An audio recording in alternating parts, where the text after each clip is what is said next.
Start करते हैं। बिस्मिल्लाहिर्रहमानिर्रहीम। जी स्टूडेंट, आज की पाइथन की क्लास में हम पढ़ेंगे error handling. Error handling Python में एक बहुत अहम कॉन्सेप्ट है जिसको हमें समझने की ज़रूरत है। जब भी हम कोई कोड लिखते हैं तो एरर्स तो हमारे पास बहुत सारे आ रहे होते हैं, और एरर हैंडलिंग हम इस रेफरेंस से पढ़ेंगे कि यूज़र जो है उस एरर से उसको कोई परेशानी ना हो। एज अ डेवलपर हम तो एरर को हैंडल कर लेते हैं, लेकिन जब यूजर पे हमारी एप्लीकेशन पे कोई एरर्स आते हैं तो यूजर को बहुत ज्यादा परेशानी का सामना करना पड़ता है। तो हम आज ये सीखेंगे कि हम यूजर को उस एरर से किस तरह से बचा सकते हैं। उस जो प्रॉब्लम जैसे हमारी यूआई क्रैश हो जाती है उससे हम कैसे निकलेंगे। सबसे पहले हम थोड़ा सा एक ब्रीफ इंट्रो ले लेते हैं। एरर कौन कौन से हैं हमारे पास पाइथन में। यहाँ पे आपको मेरी स्क्रीन पे नजर आ रहा होगा कि मैंने कुछ डेफिनेशंस आप लोगों को शो की हुई है। इनमें से कुछ एरर तो हमने देखे हुए भी हैं जब हम पाइथन की क्लास ले रहे थे। आई थिंक सर यासिर ने हमें ज्वाइन कर लिया है। सर आप हैं हमारे साथ?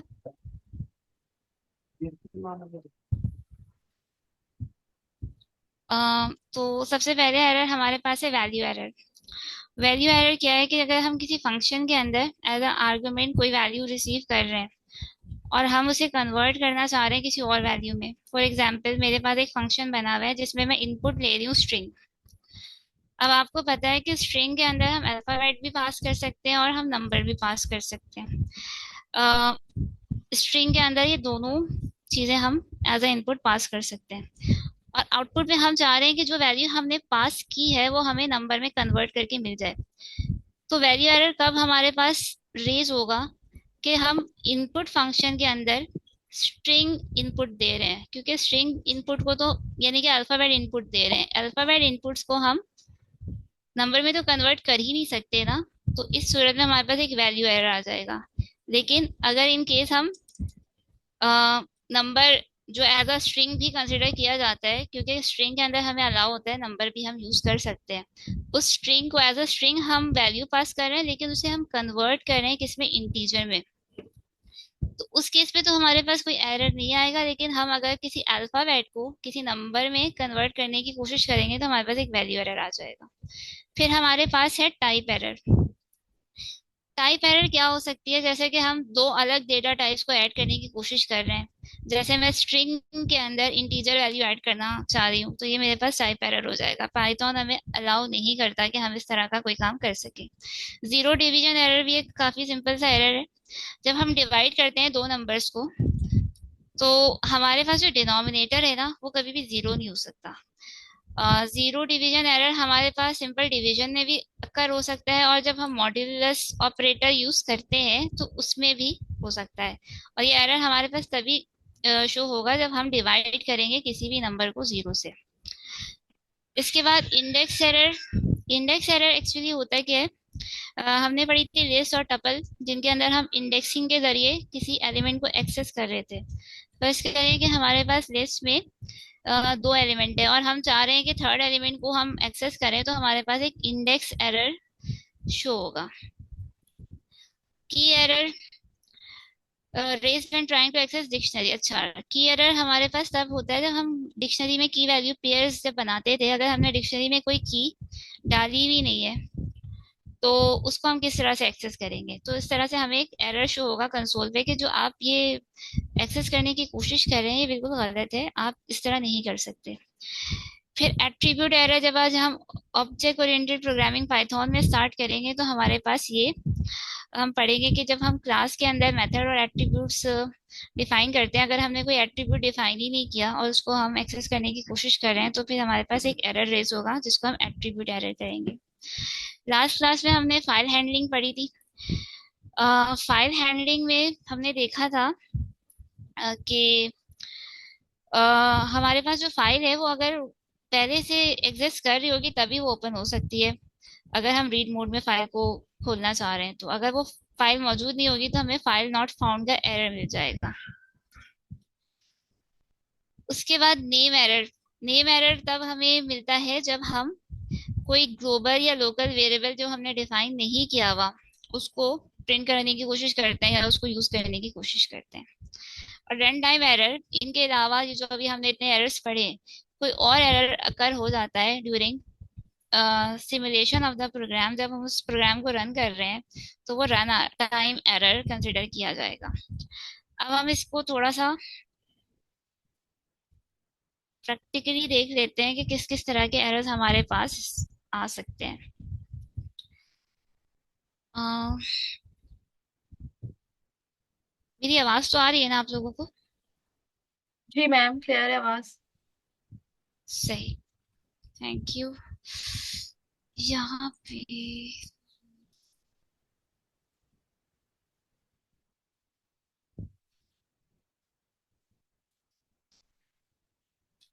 अच्छा, यहाँ पे जो मेरी फाइल का नाम है एरर हैंडलिंग। अच्छा, सबसे पहले मुझे पाइथन का इंटरप्रेटर यूज करना होगा इस फाइल को रन करने के लिए। फाइल नेम मैंने काफी लंबा लिख दिया, error handling dot P Y. अच्छा, यहाँ पे देखिए मेरा सबसे पहला एरर शो हो गया है। अगर आपको मेरी स्क्रीन पे नजर आ रहा हो, मैंने एक कोड रन करने की कोशिश की। लाइन नंबर 28 पे आपको नजर आ रहा होगा, मैंने एक वेरिएबल डिफाइन किया प्राइस, और उसमें मैंने एक स्ट्रिंग वैल्यू डाल दी। और प्रिंट में करा रही हूँ प्राइस। मोबाइल चला रही हो बैठ के? प्रिंट का जो मैं ऐसे फंक्शन यूज ऐसे। कर रही हूँ, इसमें मैं क्या चाह रही हूँ कि दो वेरिएबल, जो प्राइस का जो वेरिएबल है उसमें मैं इंटीजर 2 ऐड कर दूं। तो ये क्योंकि पॉसिबल नहीं है, तो कंसोल पे मुझे, अब मैं आगे का कोड आपको रन करके दिखाती हूँ। यहाँ पे देखिए एक फंक्शन बना हुआ है, आप लोग को नजर आ रहा होगा। इस फंक्शन को मैंने किस तरह से डिफाइन किया है। फिर जो डेफ का कीवर्ड यूज किया फंक्शन डिफाइन करने के लिए, जो हम यूज करते हैं, इस फंक्शन का बेसिक पर्पस क्या है? Convert to integer. इसमें हम एक वैल्यू पास करेंगे। अच्छा, अब हमने यहाँ पे ये देखना है कि ट्राई एक्सेप्ट किस तरह से वर्क करता है पाइथन में। ट्राई, हमारे पास एक ब्लॉक होता है जिसमें हम कीवर्ड ट्राई लिखते हैं और उसके बाद सेमीकोलंस डाल देते हैं। उसके बाद हमारा जो इंडेंटेशन ब्लॉक है वो स्टार्ट हो जाता है, जिसमें हम अपना कोड, वो कोड लिखते हैं जो हम एग्जीक्यूट कराना चाहते हैं ट्राई ब्लॉक में।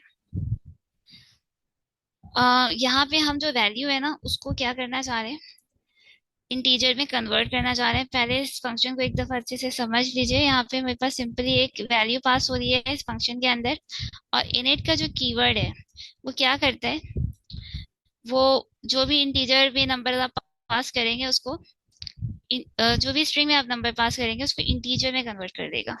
इन केस आपने कोई अल्फाबेट पास किया तो ये हमें एक्सेप्ट ब्लॉक के अंदर ले जाएगा, और वैल्यू जो भी हमारे पास एरर आ रहा होगा उस एरर को और मैसेज में डिस्प्ले करवा देगा। अब हम इस फंक्शन को कॉल करते हैं और इसको रन करके देखते हैं।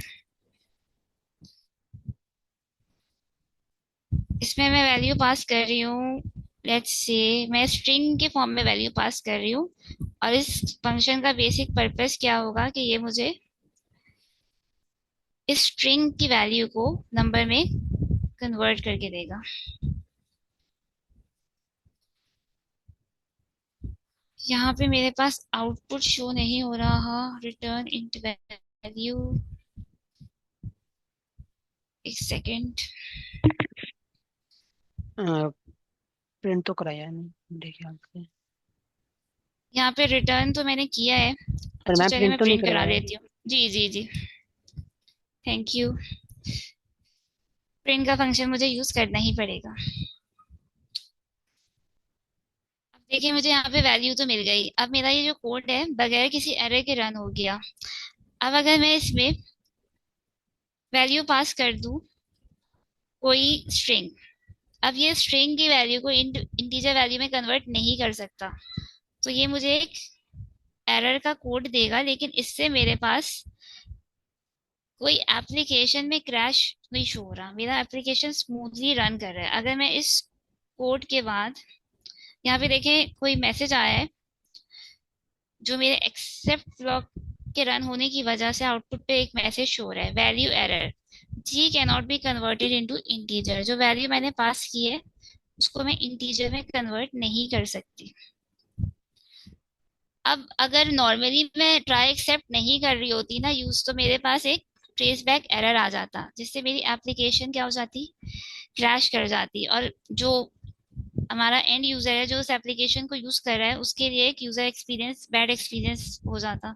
इस चीज से बचने के लिए हम ट्राई एक्सेप्ट ब्लॉक में अपना कोड रन करते हैं, ताकि हमारे पास यूजर को एक मैसेज चला जाए कि वो कौन सी चीज, उसने कोई गलत इनपुट डाल दिया हो तो वो उसको सही कर सकता है। अब हमारे पास आगे है एक और कोड, मैंने यहाँ पे रखा, लिख के रखा हुआ है ताकि उसको हम रन करके देखें। इससे हमारी स्ट्राइव ब्लॉक की अंडरस्टैंडिंग मजीद बेहतर हो जाएगी। यहाँ पे मैंने एक अगेन एक फंक्शन यूज किया है, और इस फंक्शन में मैंने सिंपली दो इनपुट वैल्यूज ली हुई है। इन इनपुट वैल्यू को मैं क्या कर रही हूँ, डिवाइड कर रही हूँ। अभी हमने जीरो एरर पढ़ा था। ट्राई ब्लॉक में मैंने अपना जो मेन कोड है जिसको रन करना है, अ, वो मैंने ट्राई ब्लॉक के अंदर लिख दिया। अब डिपेंड करता है यूजर इनपुट क्या दे रहा है। हो सकता है वो दोनों नंबर्स इनपुट कर दे, हो सकता है एक वो इंटीजर इनपुट करे, एक वो स्ट्रिंग वैल्यू इनपुट कर दे। हो सकता है नम वन में तो वो proper number they they, num to में वो जीरो दे दे। तो हमारे पास मुख्तलिफ सिनेरियोज में इस फंक्शन को हम इस्तेमाल कर सकते हैं। अब जब मुख्तलिफ सिनेरियो इनपुट के होंगे तो आउटपुट के भी, आउटपुट में एक तो एरर आने का चांसेस भी है, एक तो ये भी हो सकता है हमारा कोड बिल्कुल ठीक रन कर जाए और कोई एरर ना आए, और ऐसा भी हो सकता है कि हमारे पास कोई एरर मिल रहा हो हमें। तो हमने यहाँ पे मल्टीपल एक्सेप्ट ब्लॉक डिफाइन कर दिए जो हमारे डिफरेंट एरर्स को हैंडल कर रहा होगा। सबसे पहले हमने ट्राई ब्लॉक में सिंपल सा एक कोड लिखा है जिसके अंदर हम दोनों वैल्यूज को डिवाइड कराने की कोशिश कर रहे हैं। अगर ट्राई ब्लॉक में हमारे पास कोई एरर आ जाएगा तो वो फिर आगे चला जाएगा एक्सेप्ट ब्लॉक के पास। अगर किसी ने नम टू में जीरो वैल्यू डाल दी तो जीरो डिवीजन एरर आ जाएगा, और ये मैसेज मेरे पास आउटपुट पे शो हो जाएगा, print can not divide by zero. इसी तरह अगर हमारे पास टाइप एरर आ गया, यानी कि किसी ने इंटीजर वैल्यूज दे दी हमारे फंक्शन को, तो वो टाइप एरर आ जाएगा, क्योंकि इंटीजर में तो हम ये ऑपरेशन परफॉर्म ही नहीं कर सकते ना। तो ये एक्सेप्ट का ब्लॉक कोड रन हो जाएगा। वरना अगर हमारे पास जब ट्राई का कोड रन हो गया सक्सेसफुली और एक्सेप्ट का कोई भी एरर रेज नहीं हुआ, तो हम एल्स के ब्लॉक में जाएंगे और जहाँ पे हम अपने रिजल्ट को शो कर देंगे। और ट्राई एक्सेप्ट के साथ हमारे पास एक फाइनली का भी एरर हैंडलिंग में एक ऑप्शन होता है जो हर हाल में रन होता है। ठीक है, अब इस ब्लॉक ऑफ कोड को हम रन करके देखते हैं। क्योंकि मैंने ये फंक्शन बनाया है तो मैंने इस फंक्शन को कॉल करना होगा। इस फंक्शन में मैंने सबसे पहले तो दो ऐसे इनपुट्स दिए हैं जो बिल्कुल करेक्ट हैं। इसमें इस इनपुट को यूज करते हुए मुझे कोई एरर नहीं मिलेगा, लेकिन आगे के जो इनपुट्स हैं उनमें कोई ना कोई गलती है जिसकी वजह से हमारे पास एक्सेप्शन रेज होगी।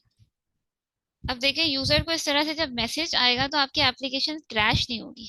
अगर मैं यहाँ पे ये ट्राई एक्सेप्ट ब्लॉक में नहीं करती और एक सिंपल सा फंक्शन यूज करके इसको रन कराने की कोशिश करती, जो ट्रेस बैक एरर आता है ना, वो यूजर का एक्सपीरियंस खराब कर रहा होता है। अच्छा, जब मैंने लाइन नंबर 51 में इस फंक्शन को यूज किया तो मेरे पास सिंपल रिजल्ट आ गया, result of 10 divided by 2 is 5। फिर जब मैंने लाइन नंबर 52 में फंक्शन को दोबारा से कॉल करके इसमें एक इनकरेक्ट वैल्यू पास की, तो मेरे पास इसका एक एक्सेप्शन एरर रेज हुआ, और उस एरर में मुझे क्या मिल रही है, value can not divide by zero, क्योंकि मैंने यहाँ पे गलत इनपुट दे दिया था। और लाइन नंबर 53 में मैंने एक स्ट्रिंग इनपुट आर्गुमेंट के तौर पे पास कर दिया है, जिसके अंदर भी ये ऑपरेशन परफॉर्म नहीं हो सकता। तो ये था हमारा टॉपिक एरर हैंडलिंग का। इस इसके बाद हमारे पास जो नेक्स्ट टॉपिक है वो है ऑब्जेक्ट ओरिएंटेड प्रोग्रामिंग का। होपफुली आपको ये एरर हैंडलिंग का जो टॉपिक है समझ आ गया होगा। इस टॉपिक के रिलेटेड कोई क्वेश्चन है आप लोग तो मुझसे पूछ लीजिए।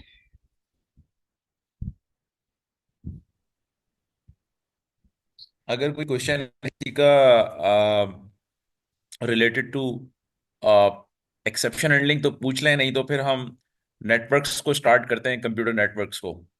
सर ठीक है। एक टॉपिक और है हमारा अभी। मैडम ऐसा कर लेते हैं कि जो ऑब्जेक्ट ओरिएंटेड प्रोग्रामिंग है वो हम नेक्स्ट क्लास से स्टार्ट कर लें, क्योंकि आज आपके पास कनेक्शन का भी इशू आ रहा है और वो जो लाइट का भी इशू चल रहा है ना, तो ये जरा ऐसा टॉपिक है कि जिसके अंदर हमें थोड़ा सा इन डेप्थ जाकर करना होगा और देखना होगा। जैसे बताएं आप, अगर आप अभी कराना चाहते हैं तो नहीं हम अभी भी सर, कर सकते हैं, कोई मसला नहीं है। आप आप जो बोलेंगे सर वो सही है बस।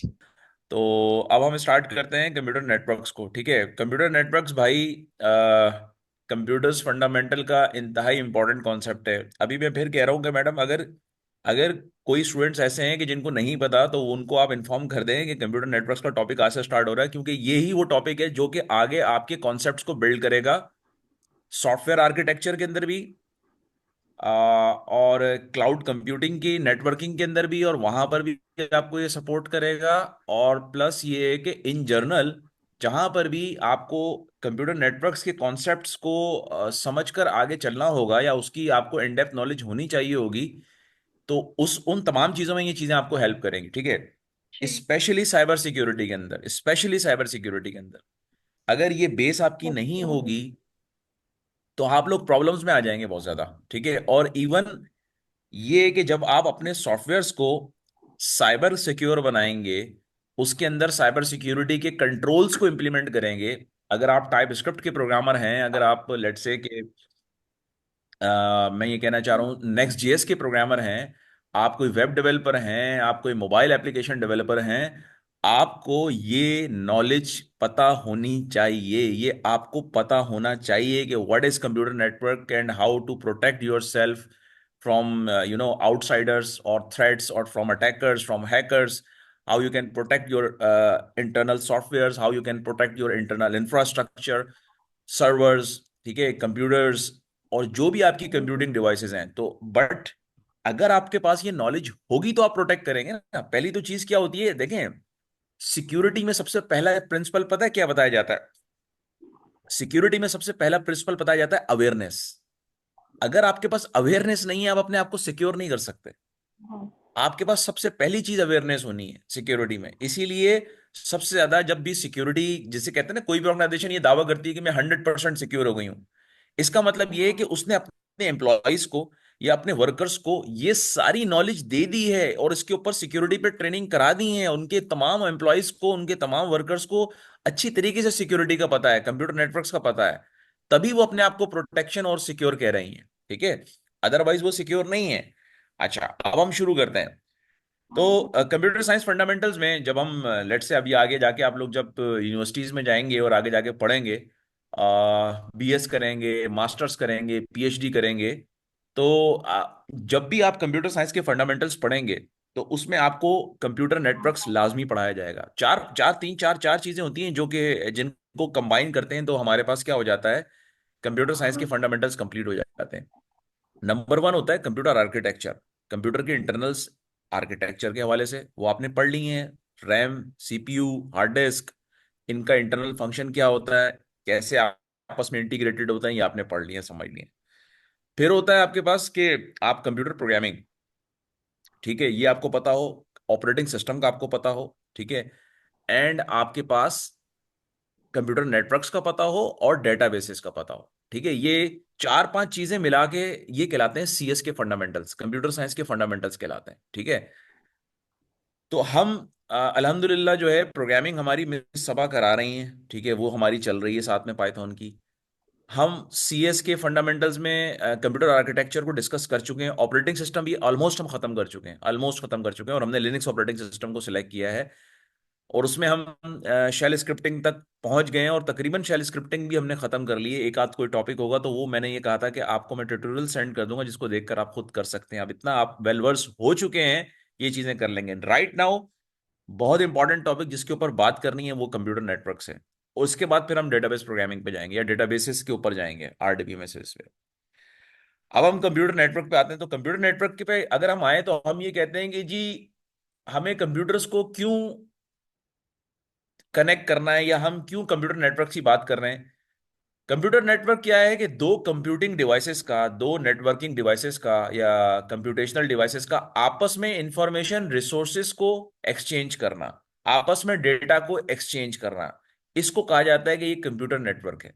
अगर दो कंप्यूटर आपस में डेटा को एक्सचेंज कर रहे हैं, मिसाल के तौर पे अभी मैं जूम के ऊपर चैट पे एक चीज टाइप करता हूं, लेट से मैंने आपके पास यहाँ टाइप किया चैट में, हेलो वर्ल्ड, ये मैंने टाइप किया तो ये सब आप लोगों के पास मैसेज पहुंच गया ना मेरा। मेरे कंप्यूटर से ये डाटा ट्रेवल करता हुआ आपके कंप्यूटर तक और आपकी स्क्रीन्स तक और आपके चैट बॉक्सेस तक पहुंच गया ना।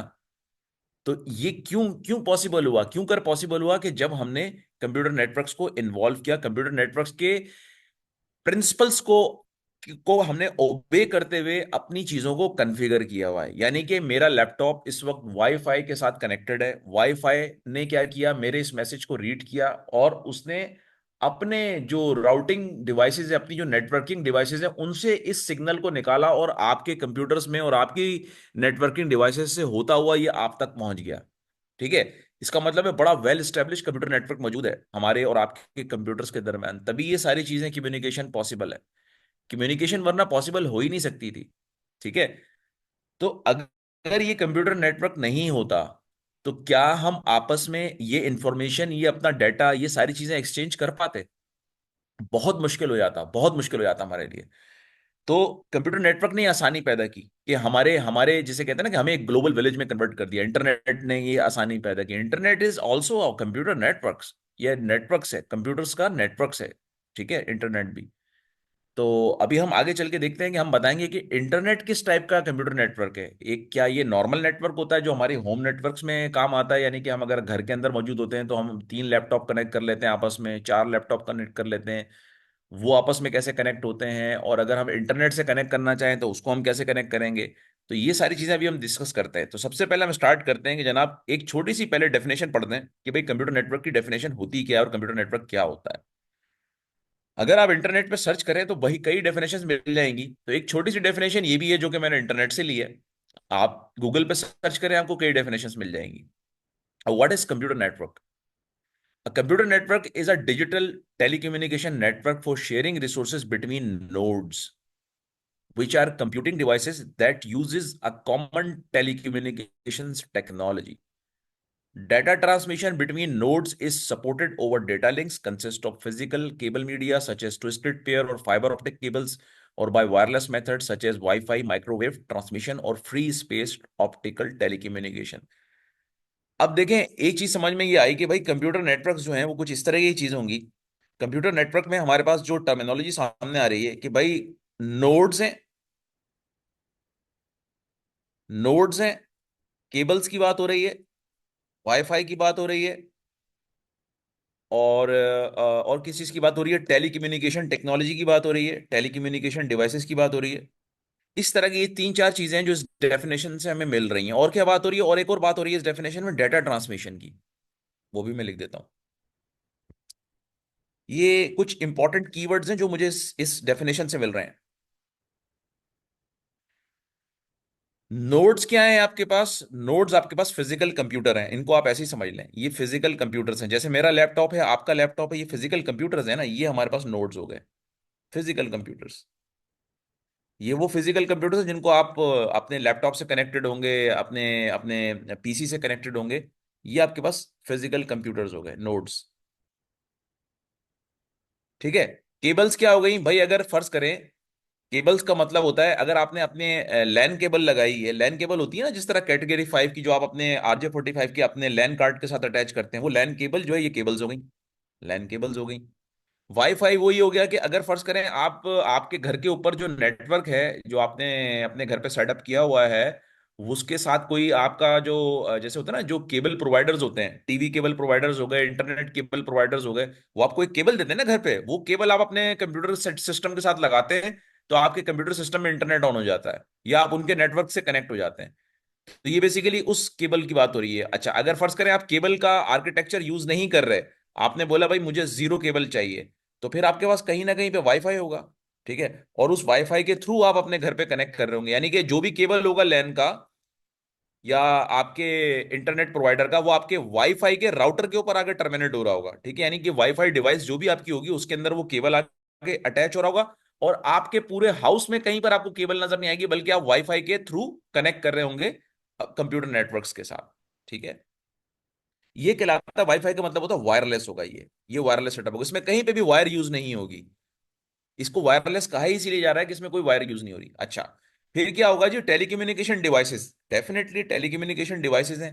टेलीकम्युनिकेशन डिवाइसेस क्या है? ये भी हो सकता है कि आपके फोन और आपका पीटीसीएल का नेटवर्क, ठीक है, वो यूज हो रहा हो इसके अंदर, आपके यहाँ सैटेलाइट यूज हो रहा हो। सैटेलाइट होता है ना यूज, सैटेलाइट कम्युनिकेशन के लिए क्या यूज होता है आपके पास? सैटेलाइट यूज करते हैं ना, ठीक है। आपके पास डिश भी यूज हो सकती है, डिश एंटीना भी यूज हो सकता है इंटरनेट के लिए। या आप और भी बहुत सारी चीजें होती हैं जो टेलीकम्युनिकेशन डिवाइसेस होती हैं, ठीक है, जिनको आप यूटिलाइज करके कंप्यूटर नेटवर्क्स के थ्रू या कंप्यूटर नेटवर्क से कनेक्ट कर सकते हैं। फिर इन सब चीजों में होता क्या है? अच्छा, ये सारी चीजें काम क्या कर रही हैं? हम जो कंप्यूटर्स का नेटवर्क बना रहे हैं, एक कंप्यूटर को दूसरे नेटवर्क से कनेक्ट कर रहे हैं, वो काम क्या कर रहा है? डेटा की ट्रांसमिशन कर रहे हैं। जैसे कि मैंने यहां पर आपको जब चैट के अंदर लिखा हेलो कंप्यूटर नेटवर्क्स, तो ये हुआ क्या? डेटा की ट्रांसमिशन हुई है। ये क्या हुआ? डेटा की ट्रांसमिशन हुई। डेटा की ट्रांसमिशन कैसे हुई? कि ये वाला जो डेटा था, ये मेरे लैपटॉप से निकला है पहले वाया वाईफाई, क्योंकि मेरे पास ये वाईफाई से कनेक्ट है मेरा ये लैपटॉप। तो मेरे पास जो वाईफाई कनेक्शन है, उस वाईफाई कनेक्शन से ये गया है टेलीकम्युनिकेशन डिवाइस यानी कि पीटीसीएल के पास। और पीटीसीएल ने फिर इसको राउट किया है आपकी वाईफाई, आपके जो डिवाइस के या आपके नेटवर्क पे इसने फॉरवर्ड किया पीटीसीएल ने। और उसके बाद फिर वो ये डेटा ट्रांसफर होता हुआ वाया वायरलेस या वाया कनेक्ट के लैन केबल आपके फिजिकल कंप्यूटर तक पहुंच गया, ठीक है। ये पूरा एक राउट था, ये पूरा एक रास्ता था जिससे होता हुआ ये मैसेज जो है वो एक नोड से दूसरी नोड तक पहुंच गया। तो ये एक बेसिक चीज तो ये समझ में आई कि भाई कंप्यूटर नेटवर्क में क्या होगा कि सिस्टम्स आपस में कनेक्टेड होंगे। वायरलेस कनेक्शन भी हो सकता है, वायर्ड कनेक्शन भी हो सकता है, वाया सैटेलाइट कनेक्शन भी हो सकता है, और कई तरीके माइक्रोवेव्स के थ्रू भी हो सकता है, रेडियो वेव्स के थ्रू भी हो सकता है कनेक्शन। बहुत सारे तरीके हैं जिनसे ये कनेक्शन आपस में स्टैब्लिश हो सकता है दो कंप्यूटेशनल डिवाइसेस के दरमियान, दो कंप्यूटर्स के दरमियान। और इससे फायदा क्या होता है कि आप एक कंप्यूटर दूसरे कंप्यूटर से डेटा को एक्सचेंज कर सकता है, डेटा को ट्रांसमिट कर सकता है, ठीक है। ये एक बड़ा बेनिफिट आया जो कंप्यूटर नेटवर्क्स का हमारे सामने आया। फिर जब हम कंप्यूटर नेटवर्क्स को स्टडी करते हैं तो ये चार चीजें हमारे सामने आती हैं। एक होता है जिसको कहते हैं सर्वर, एक होता है जिसको कहते हैं क्लाइंट, एक होते हैं जिनको कहते हैं पोर्ट्स, और एक होते हैं प्रोटोकॉल। अब क्लाइंट सर्वर की बात अगर हम करते हैं तो भाई एक चीज तो समझ में आती है कि जी सर्वर, अच्छा क्लाइंट और सर्वर जब आपस में कनेक्ट करते हैं तो क्या करते हैं? इंफॉर्मेशन को एक्सचेंज करते हैं, डेटा को एक्सचेंज करते हैं। कंप्यूटर नेटवर्क का जो सबसे बड़ा बेनिफिट होता है जब दो कंप्यूटर्स आपस में कनेक्ट करते हैं किसी प्रोटोकॉल के ऊपर, किसी पोर्ट के ऊपर, या किसी केबल के ऊपर, या किसी वाईफाई के ऊपर, तो वो आपस में क्या करते हैं? नॉलेज को एक्सचेंज करते हैं, डेटा को एक्सचेंज करते हैं, इंफॉर्मेशन को एक्सचेंज करते हैं, ठीक है। ये एक बड़ा बेनिफिट था कंप्यूटर नेटवर्क्स का। तो कंप्यूटर नेटवर्क्स में क्या होता है भाई? क्लाइंट सर्वर कम्युनिकेशन होती है, सीधी बात है। मिसाल के तौर पे हम ये बात करें कि इस वक्त गूगल जो है, आप क्या करते हैं जब यहाँ पर आप ब्राउज करते हैं अपने अपने कनेक्टेड इंटरनेट से, अगर आप, तो आप यहाँ पे लिखते हैं, जब लिखें जरा यहाँ पर google.com, सॉरी गूगल अर्थ नहीं, google.com, गूगल पे आए जरा, आप देखें जब आप गूगल पर आते हैं तो वहां पर आप क्या करते हैं? कोई भी क्यूरी लिखते हैं ना, what is computer, let's say मैं लिखता हूँ व्हाट इज कंप्यूटर नेटवर्क, ठीक है। तो जब आप कंप्यूटर नेटवर्क करते हैं तो ये क्यूरी कहाँ गई? गूगल के सर्वर पे गई मेरी ये क्यूरी। जब ये गूगल के सर्वर पर गई ये क्यूरी, तो इसने क्या किया? इस क्यूरी ने, ये क्यूरी गई, गूगल ने इसके अकॉर्डिंगली डेटा को सर्च किया, और मेरे लैपटॉप से गई है क्योंकि मेरे क्लाइंट से गई है। मेरा लैपटॉप, मेरा ब्राउजर, ये इस वक्त क्या है? ये इस वक्त क्लाइंट है जिसने के एक क्यूरी की है गूगल के सर्वर्स को। गूगल के सर्वर्स ने मेरी इस क्यूरी को प्रोसेस करके मुझे दोबारा से रिटर्न की इंफॉर्मेशन, ठीक है, मुझे डेटा रिटर्न किया, ठीक है। और वो डेटा मेरे पास एचटीएमएल के फॉर्मेट में आया, और एचटीटीपीएस क्या है? वो प्रोटोकॉल है जिसके थ्रू मेरे पास डेटा आया है, आ गया। ये एचटीटीपीएस क्या है? That is called protocol. इस प्रोटोकॉल के ऊपर गूगल ने मुझे ये डेटा सेंड किया है। और ये जो एचटीटीपीएस का डेटा है ये बेसिकली एचटीएमएल के फॉर्मेट में होता है। Hyper text transfer protocol secure protocol है, एस का मतलब है secure, hyper text transfer protocol. अगर ये मैं एस नहीं लगाऊंगा तो इसका मतलब है मेरा जो हाइपर टेक्स्ट ट्रांसफर का प्रोटोकॉल है वो सिक्योर नहीं है, वो अनसिक्योर है। जब मैं एस लगाऊंगा इसका मतलब है सिक्योर है, इसके ऊपर सिक्योरिटी इंप्लीमेंटेड है, ठीक है। ये एक बात का टॉपिक है जो मैं आपको समझाऊंगा कि ये सिक्योरिटी कैसे एनेबल की जाती है वेबसाइट्स पे, और सर्वर्स पे किस तरह से ये सिक्योरिटी एनेबल की जाती है। ये लेटर ऑन हम डिस्कस करेंगे इंशाल्लाह, ठीक है, अगली क्लासेस में। अभी आप इसको सिर्फ इतना ही समझ लें कि जब मैंने गूगल पे क्यूरी की है क्लाइंट से, अपने ब्राउजर से, तो ये क्यूरी कहाँ गई है? गूगल के सर्वर्स पे गई। गूगल के सर्वर का एड्रेस क्या है? www.google.com। अगर मैं इसको पिंग करता हूं, सीएमडी करें और इसको जरा पिंग करके देखें, तो आपके पास अभी सर्वर का एड्रेस आ जाएगा, पिंग सर www.google.com। आपने पूरी शेयर तो ये कीजिए मेरे पास सर। क्या आया? आईपी एड्रेस आ गया। ये आईपी एड्रेस किसका आया भाई?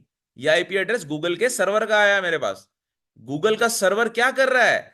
गूगल का सर्वर मेरी क्यूरी को रिस्पॉन्ड कर रहा है, और गूगल का सर्वर मुझे क्या कर रहा है? मुझे एक डेटा को रिटर्न कर रहा है, और उससे डेटा क्या डिमांड कर रहा हूं? उससे मैं ये कह रहा हूं कि भाई मुझे what is the computer, what is computer network, उसके उससे रिलेटेड डेटा को दिखाओ।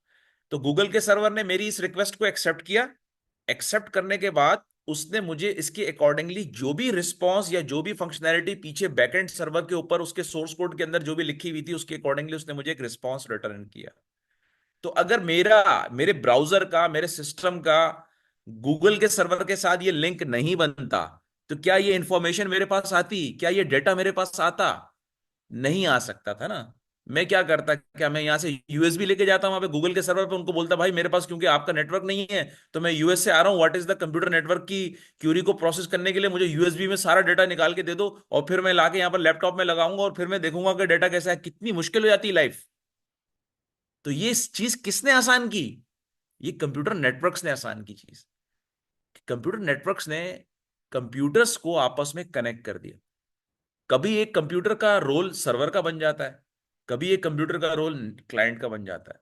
ठीक है? तो ये रोल्स हैं डिफरेंट कंप्यूटर्स के जो चेंज होते रहते हैं। ठीक है, ये याद रखिएगा। तो एक अगर आप सिंपल से, जैसे अब चलें इसी की एग्जांपल ले लें जो गूगल ने दी है, तो ये देखें जरा, एक सिंपल कंप्यूटर नेटवर्क जो है उसकी उसने क्या डायग्राम दी आपको, ये ऐसे ही दिखाया है ना उसने, कि एक आपके पास क्या है, सेट ऑफ कंप्यूटर्स हैं। कोई फाइल सर्वर है, कोई वेब सर्वर है, कोई प्रिंट सर्वर है, कोई ईमेल सर्वर है। वो आपस में क्या है? सारे इंटरकनेक्टेड है। मिसाल के तौर पे क्लाइंट वन है, क्योंकि क्लाइंट वन इस कंप्यूटर नेटवर्क इस कंप्यूटर नेटवर्क का, यानी ये एक कंप्यूटर नेटवर्क बना हुआ इस तरह से कि इसमें वायर्ड नेटवर्क बना हुआ, वायर्स आपस में कनेक्टेड हैं और इस तरह से आपस में एक दूसरे से डेटा को एक्सचेंज कर रहे हैं। तो अगर क्लाइंट वन को फर्ज करें फाइल सर्वर पे किसी फाइल को एक्सेस करना है, फाइल सर्वर क्या होता है?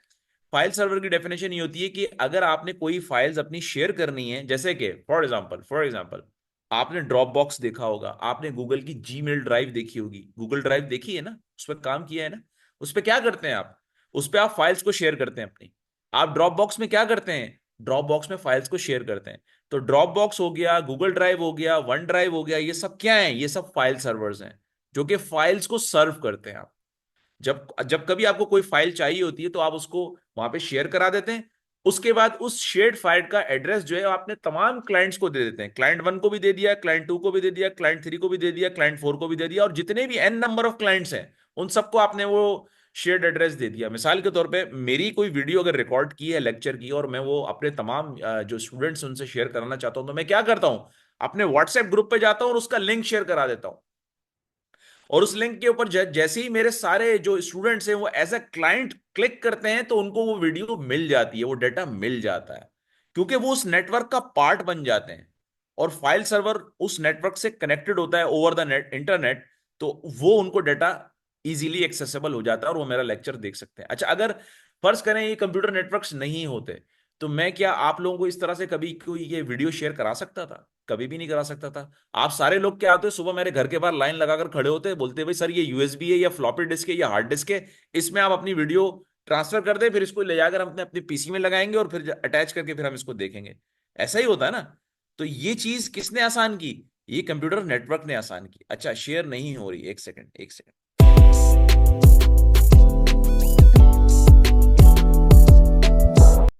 अभी देखें हो रही है मेरी स्क्रीन? तो ये देखें, ये किसने चीज आसान की?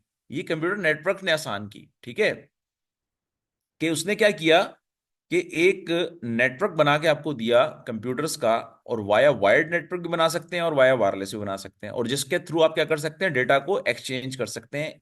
ठीक है, आपस में सिस्टम्स आपस में कर सकते हैं डेटा को एक्सचेंज वाया कंप्यूटर नेटवर्क। अच्छा, अब इसमें क्या होता है? एक तो था जो कि फाइल सर्वर की मैंने एग्जांपल दी, वो ये। फिर ये है कि अगर आपने फर्ज करें कोई प्रिंट भेजना है, एक क्लाइंट वन है, क्लाइंट टू है, क्लाइंट थ्री है, इन सब ने क्या करना है, डिफरेंट डिफरेंट, यानी एक क्लाइंट वन है उसने अपना रिज्यूमे प्रिंट करना है, क्लाइंट थ्री ने भी अपना रिज्यूमे प्रिंट करना है, क्लाइंट टू है उसने अपना कोई वर्ड का डॉक्यूमेंट है उसको प्रिंट करना है। तो उस हमने क्या किया हुआ है, एक प्रिंट सर्वर इंस्टॉल किया हुआ है, और उस प्रिंट सर्वर को किससे अटैच किया हुआ है, कंप्यूटर नेटवर्क से। और इस कंप्यूटर नेटवर्क से ये सारे क्लाइंट क्या है, कनेक्टेड हैं। तो इस प्रिंट सर्वर की जो भी सर्विसेज होंगी हमें इस नेटवर्क के थ्रू मिल जाएंगी। ठीक है, यानी अगर क्लाइंट वन इस नेटवर्क के थ्रू इस प्रिंट सर्वर से कनेक्ट करता है और इस पे अपना प्रिंट भेजता है, तो ये प्रिंट सर्वर क्या करेगा, उसका प्रिंट प्रिंट कर देगा। सिमिलरली क्लाइंट टू का भी प्रिंट प्रिंट हो जाएगा, क्लाइंट थ्री का भी प्रिंट प्रिंट हो जाएगा, क्योंकि ये सब एक इस नेटवर्क का पार्ट है। ठीक है, तो ये एक छोटा सा एक इंट्रोडक्शन है कि भाई कंप्यूटर नेटवर्क्स क्या होते हैं, क्यों उनको बनाया जाता है, ताकि डेटा को एक्सचेंज किया जा सकते हैं, इंफॉर्मेशन को एक्सचेंज किया जा सके और सर्विसेज को एक्सचेंज किया जा सके, सर्विसेज को कंज्यूम किया जा सके। किस किस के दरमियान सर्विसेज को कंज्यूम किया जा सके, क्लाइंट और सर्वर के दरमियान। तो इसका मतलब ये हुआ कि अगर अगर मेरे पास सर्वर और क्लाइंट, जैसे कि हम एक्स के लिए ड्रॉ के अंदर देखें, हमने एक लास्ट टाइम एक डायग्राम बनाई थी, इसमें मैंने आपको समझाया था कि भाई ये यूजर जो है ये क्या करता है, ब्राउजर क्या है, क्लाइंट है, और ये फेसबुक का सपोज करें एक सर्वर है। आप क्या करते हैं, उससे रिक्वेस्ट करते हैं ना, वो रिक्वेस्ट आपकी जाती है over the network, over the internet, और वो फेसबुक के सर्वर पर जाती है। आप उस पर लॉग इन करते हैं, उसके अकॉर्डिंगली वो फेसबुक अपनी डेटाबेस से डेटा को देता है और आपको आपकी फ्रेंड लिस्ट दिखा देता है, अगर आपने यूजर आईडी और पासवर्ड लॉगिन के फॉर्म पे सही दिया है फेसबुक के। यही होता है ना। तो ये क्या होता है, क्लाइंट और सर्वर आपस में कम्युनिकेट करते हैं, लेकिन कम्युनिकेट किसके ऊपर करते हैं, क्लाइंट और सर्वर किसी स्पेसिफिक पोर्ट या किसी स्पेसिफिक प्रोटोकॉल पे करते हैं। प्रोटोकॉल की एग्जांपल ऐसा है कि जैसे मैंने अभी आपको बताया कि मैंने गूगल पे सर्च किया, लेट से कंप्यूटर नेटवर्क को मैंने सर्च किया, ऐसे एंटर किया, क्यूरी की, तो ये आ गया ना। तो ये मैंने जो सर्च किया कंप्यूटर नेटवर्क, ये कैसे किया, किस प्रोटोकॉल पे किया, HTTPS पे किया, ये दैट इज कॉल्ड प्रोटोकॉल। ठीक है, इस प्रोटोकॉल को कौन समझता है, मेरा ब्राउजर समझता है इस प्रोटोकॉल को, इसीलिए उसने इस प्रोटोकॉल के अगेंस्ट में आपको ये सारी चीजें प्रिंट करके अंडरलाइन जो HTML है उसको रेंडर करके आपको दिखा दिया रिस्पॉन्स। ठीक है, अगर तो मेरा ये ब्राउजर इस प्रोटोकॉल को नहीं समझ रहा होता HTTPS के, तो ये कभी भी इस फॉर्मेट में आपको डेटा को नहीं दिखाता, ये कहता है अननोन प्रोटोकॉल या अननोन डेटा, इस तरह का कोई एरर शो करता। लेकिन ये क्योंकि इस डेटा को समझता है, इस प्रोटोकॉल को समझता है, इसलिए इसने इसको इसको रिस्पॉन्ड कर दिया। तो कंप्यूटर नेटवर्क में एक कंप्यूटर को दूसरे कंप्यूटर से बात करने के लिए पहली चीज क्या चाहिए, प्रोटोकॉल। प्रोटोकॉल पता होना चाहिए। ये ऐसे ही है जैसे कि फर्ज करें मुझे और आपको अगर उर्दू आती है, तो हम दोनों आपस में किस प्रोटोकॉल पे बात कर रहे हैं, उर्दू के प्रोटोकॉल पे। अगर फर्ज करें मैं चाइनीज बोल रहा होता और आपको खाली उर्दू आती, तो क्या आप मेरी बात समझ सकते थे, नहीं समझ पाते ना। वो इसलिए नहीं समझ पाते क्योंकि मेरा और आपका प्रोटोकॉल ही सेम नहीं है। मैं उर्दू में बात कर रहा हूं और आप चाइनीज को अंडरस्टैंड करते हैं, तो आप कभी भी नहीं समझ सकते थे ये बात।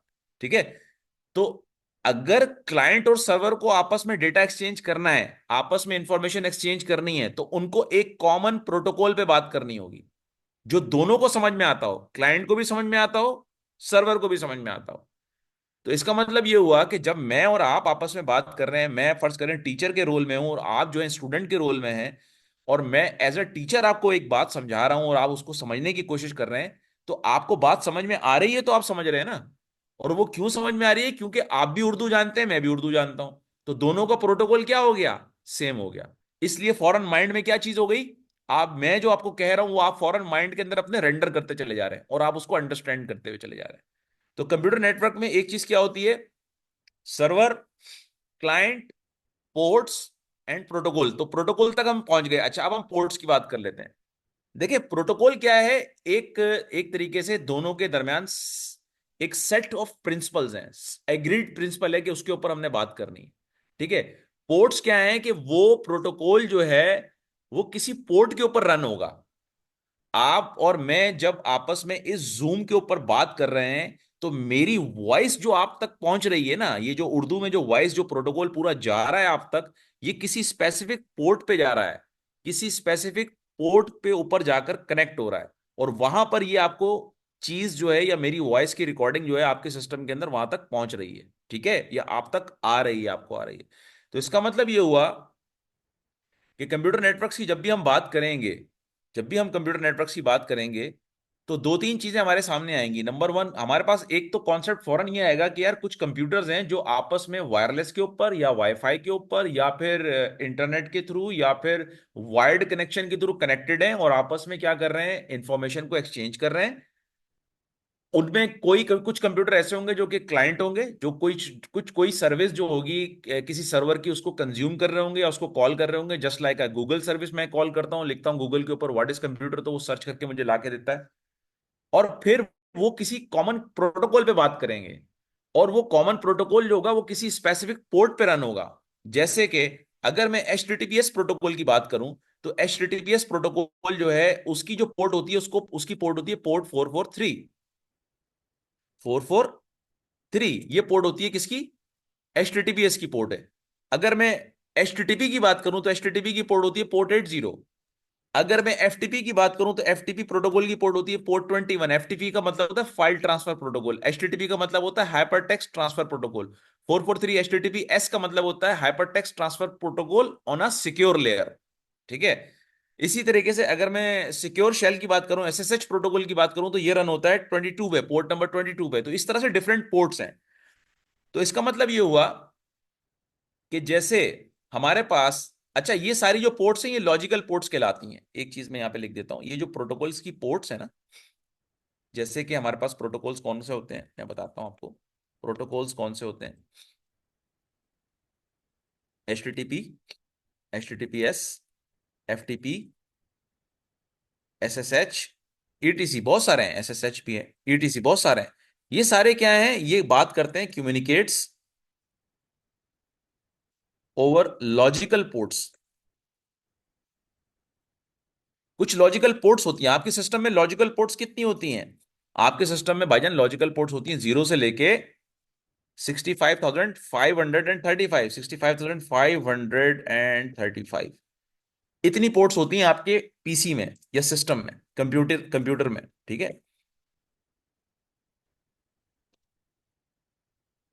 ठीक है, ये आपके कंप्यूटर में इतनी पोर्ट्स होती हैं।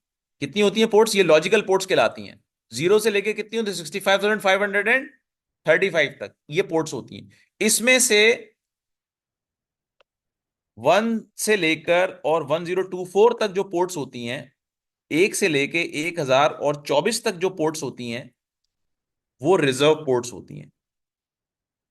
नॉर्मली उनको हम अपनी सर्विसेज को चलाने के लिए, मिसाल के तौर पे अगर मैं Next.js का प्रोग्राम रन करता हूं, तो वो किस पोर्ट पे रन होता है? वो पोर्ट नंबर 3000 पे रन होता है। तो अगर मैं उसको 1 से लेके 1024 पे रन करना चाहूंगा, तो मुझे एरर आ सकता है कि पोर्ट इज ऑलरेडी ऑक्यूपाइड। क्योंकि 1 से लेके 1024 तक एक स्टैंडर्ड है कि इसमें कंप्यूटर सिस्टम्स जो होते हैं वो अपनी इंटरनल कोई प्रोटोकॉल्स रन कर रहे होते हैं, अपनी कुछ इंटरनल सर्विसेज को रन कर रहे होते हैं। Protocol is also called a service. Protocol is also called called a service. It's a type of service. ठीक है। जिसको क्लाइंट और सर्वर दोनों अंडरस्टैंड करते हैं, एग्रीएबल होते हैं उस सर्विस के ऊपर। ठीक है। अगर मुझे गूगल के, यानी कि अगर मुझे फर्ज करें आपने एक Next.js का प्रोग्राम बनाया और प्रोग्राम बना के उसको पोर्ट 3000 पे रन कर दिया, तो मैं एज अ क्लाइंट आपके प्रोग्राम को या आपके Next.js की सर्विस को या आपके Next.js के पेज को कैसे एक्सेस करूंगा जब तक कि मैं पोर्ट 3000 पे कनेक्ट नहीं करूंगा? अगर फर्ज करें मैं, आपने कहा कि जी मैं तो 3000 पे मैंने रन कर दिया अपना प्रोग्राम, और मैं एज अ क्लाइंट 5000 पे जाकर कनेक्ट कर रहा हूं, तो क्या मुझे आपके प्रोग्राम की कभी भी आउटपुट मिलेगी? या आप जो फंक्शनैलिटी दे रहे हैं वाया योर प्रोग्राम, या आप जो सर्विस दे रहे हैं वाया योर प्रोग्राम, वो कभी मुझे मिलेगी? वो मुझे कभी भी नहीं मिलेगी, क्योंकि मैं गलत पोर्ट पे कनेक्ट हो रहा हूं ना। आपका प्रोग्राम रन हो रहा है 3000 पोर्ट पे और मैं कनेक्ट होने जा रहा हूं 5000 पोर्ट पे, तो मुझे 5000 पोर्ट पे कभी भी सर्विस नहीं मिलेगी। तो इसका मतलब है क्लाइंट और सर्वर के दरमियान डिसएग्रीमेंट हो गया। डिसएग्रीमेंट ये हो गया कि सर्वर जो है वो अपनी सर्विस दे रहा है पोर्ट 3000 पे, जबकि मैं जाकर कनेक्ट करना चाह रहा हूं पोर्ट 5000 पे। तो ये डिसएग्रीमेंट हो गया ना, हमारे दरमियान कॉमन एग्रीमेंट नहीं हुआ, हमारा प्रोटोकॉल कॉमन नहीं हुआ, तो हम आपस में बात या इंफॉर्मेशन को एक्सचेंज नहीं कर पाएंगे। तो इंफॉर्मेशन को एक्सचेंज करने के लिए दो कंप्यूटर सिस्टम्स को क्या क्या चीजें करनी पड़ती हैं? उनको कुछ कॉमन पोर्ट्स और कॉमन प्रोटोकॉल डिसाइड करने पड़ते हैं, तब वो आपस में डेटा को एक्सचेंज कर पाते हैं, इंफॉर्मेशन को एक्सचेंज कर पाते हैं। आपका Next.js का प्रोग्राम फर्ज करें अगर 3000 पे रन हो रहा है, तो वो मुझे 3000 पे ही कनेक्ट करना पड़ेगा आपके सिस्टम के साथ, तब जाके मुझे वो प्रोग्राम की आउटपुट मिलेगी, अदरवाइज वो मुझे नहीं मिलेगी। तो यहां तक अगर बात समझ में आ गई है तो हम आगे बढ़ते हैं। और मैं आपको बताता हूं जनाब कि कुछ कंप्यूटिंग डिवाइसेस क्या होती हैं। अगर हम नेटवर्किंग डिवाइसेस की बात करें, कंप्यूटर नेटवर्क हमें समझ में आ गया कि भाई दो कंप्यूटर्स का आपस में डेटा को एक्सचेंज करना ओवर द नेटवर्क और on on over the internet, that is called what, computer network. ये कंप्यूटर नेटवर्क जो है वो केबल्स के दरमियान कनेक्ट करके भी बना सकते हैं, आपस में दो कंप्यूटर्स को केबल के थ्रू भी कनेक्ट करके बना सकते हैं, आपस में कंप्यूटर्स को आप इंटरनेट के थ्रू भी कनेक्ट करके बना सकते हैं, वाईफाई वायरलेस नेट के ऊपर भी, प्रोटोकॉल के ऊपर भी कनेक्ट करके बना सकते हैं। किसी भी तरीके से कंप्यूटर्स अगर आपस में कनेक्ट हो जाएं और आपस में डेटा को एक्सचेंज कर लें, तो that is called what, computer network. ठीक है। हमारे पास इस वक्त दो कंप्यूटिंग डिवाइसेस हैं, नेटवर्किंग डिवाइसेस, जो बहुत ज्यादा यूज होती हैं कंप्यूटर नेटवर्क्स में। आजकल के जमाने की बात कर रहा हूं, पुराने जमाने की बात नहीं कर रहा। पुराने जमाने में और भी नेटवर्किंग डिवाइसेस थी, हब्स थे, रिपीटर्स थे, ब्रिजेस, बहुत सारी चीजें थी पहले। अब के मॉडर्न दौर के अंदर, जब हम इस दौर में बैठे हुए हैं 2024 के अंदर, इस वक्त दो डिवाइसेस सबसे ज्यादा यूज होती हैं, एज अ नेटवर्किंग डिवाइसेस कहलाती हैं, जिनके थ्रू कंप्यूटर नेटवर्क्स को फंक्शनल किया जाता है, जिनके थ्रू कंप्यूटर नेटवर्क्स बनाए जाते हैं। वो कौन सी दो डिवाइसेस है?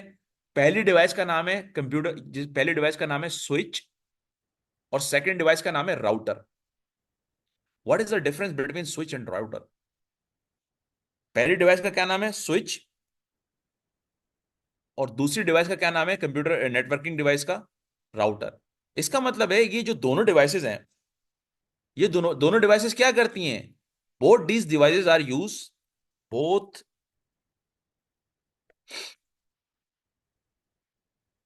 these devices are used to set up computer network। ठीक है। इन दोनों डिवाइसेस को यूज किया जाता है कंप्यूटर नेटवर्क को बनाने के लिए।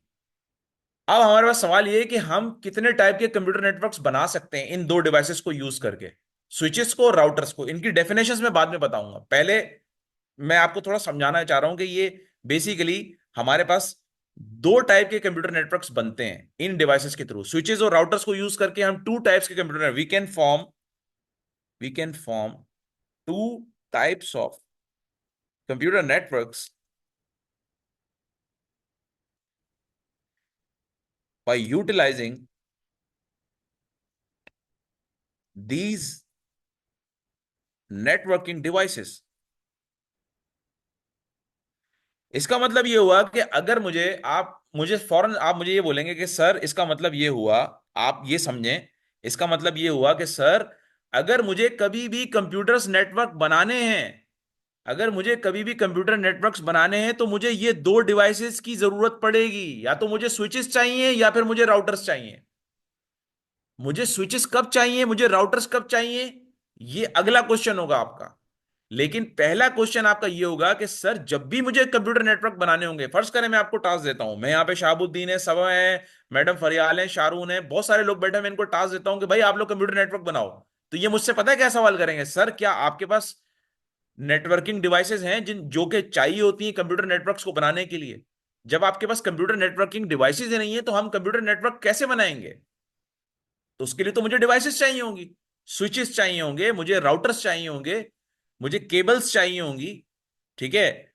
और मुझे हो सकता है वाईफाई के चाहिए हो, वाईफाई यानी वायरलेस राउटर्स चाहिए हो सकता है मुझे वायरलेस स्विचेस चाहिए हो। ठीक है।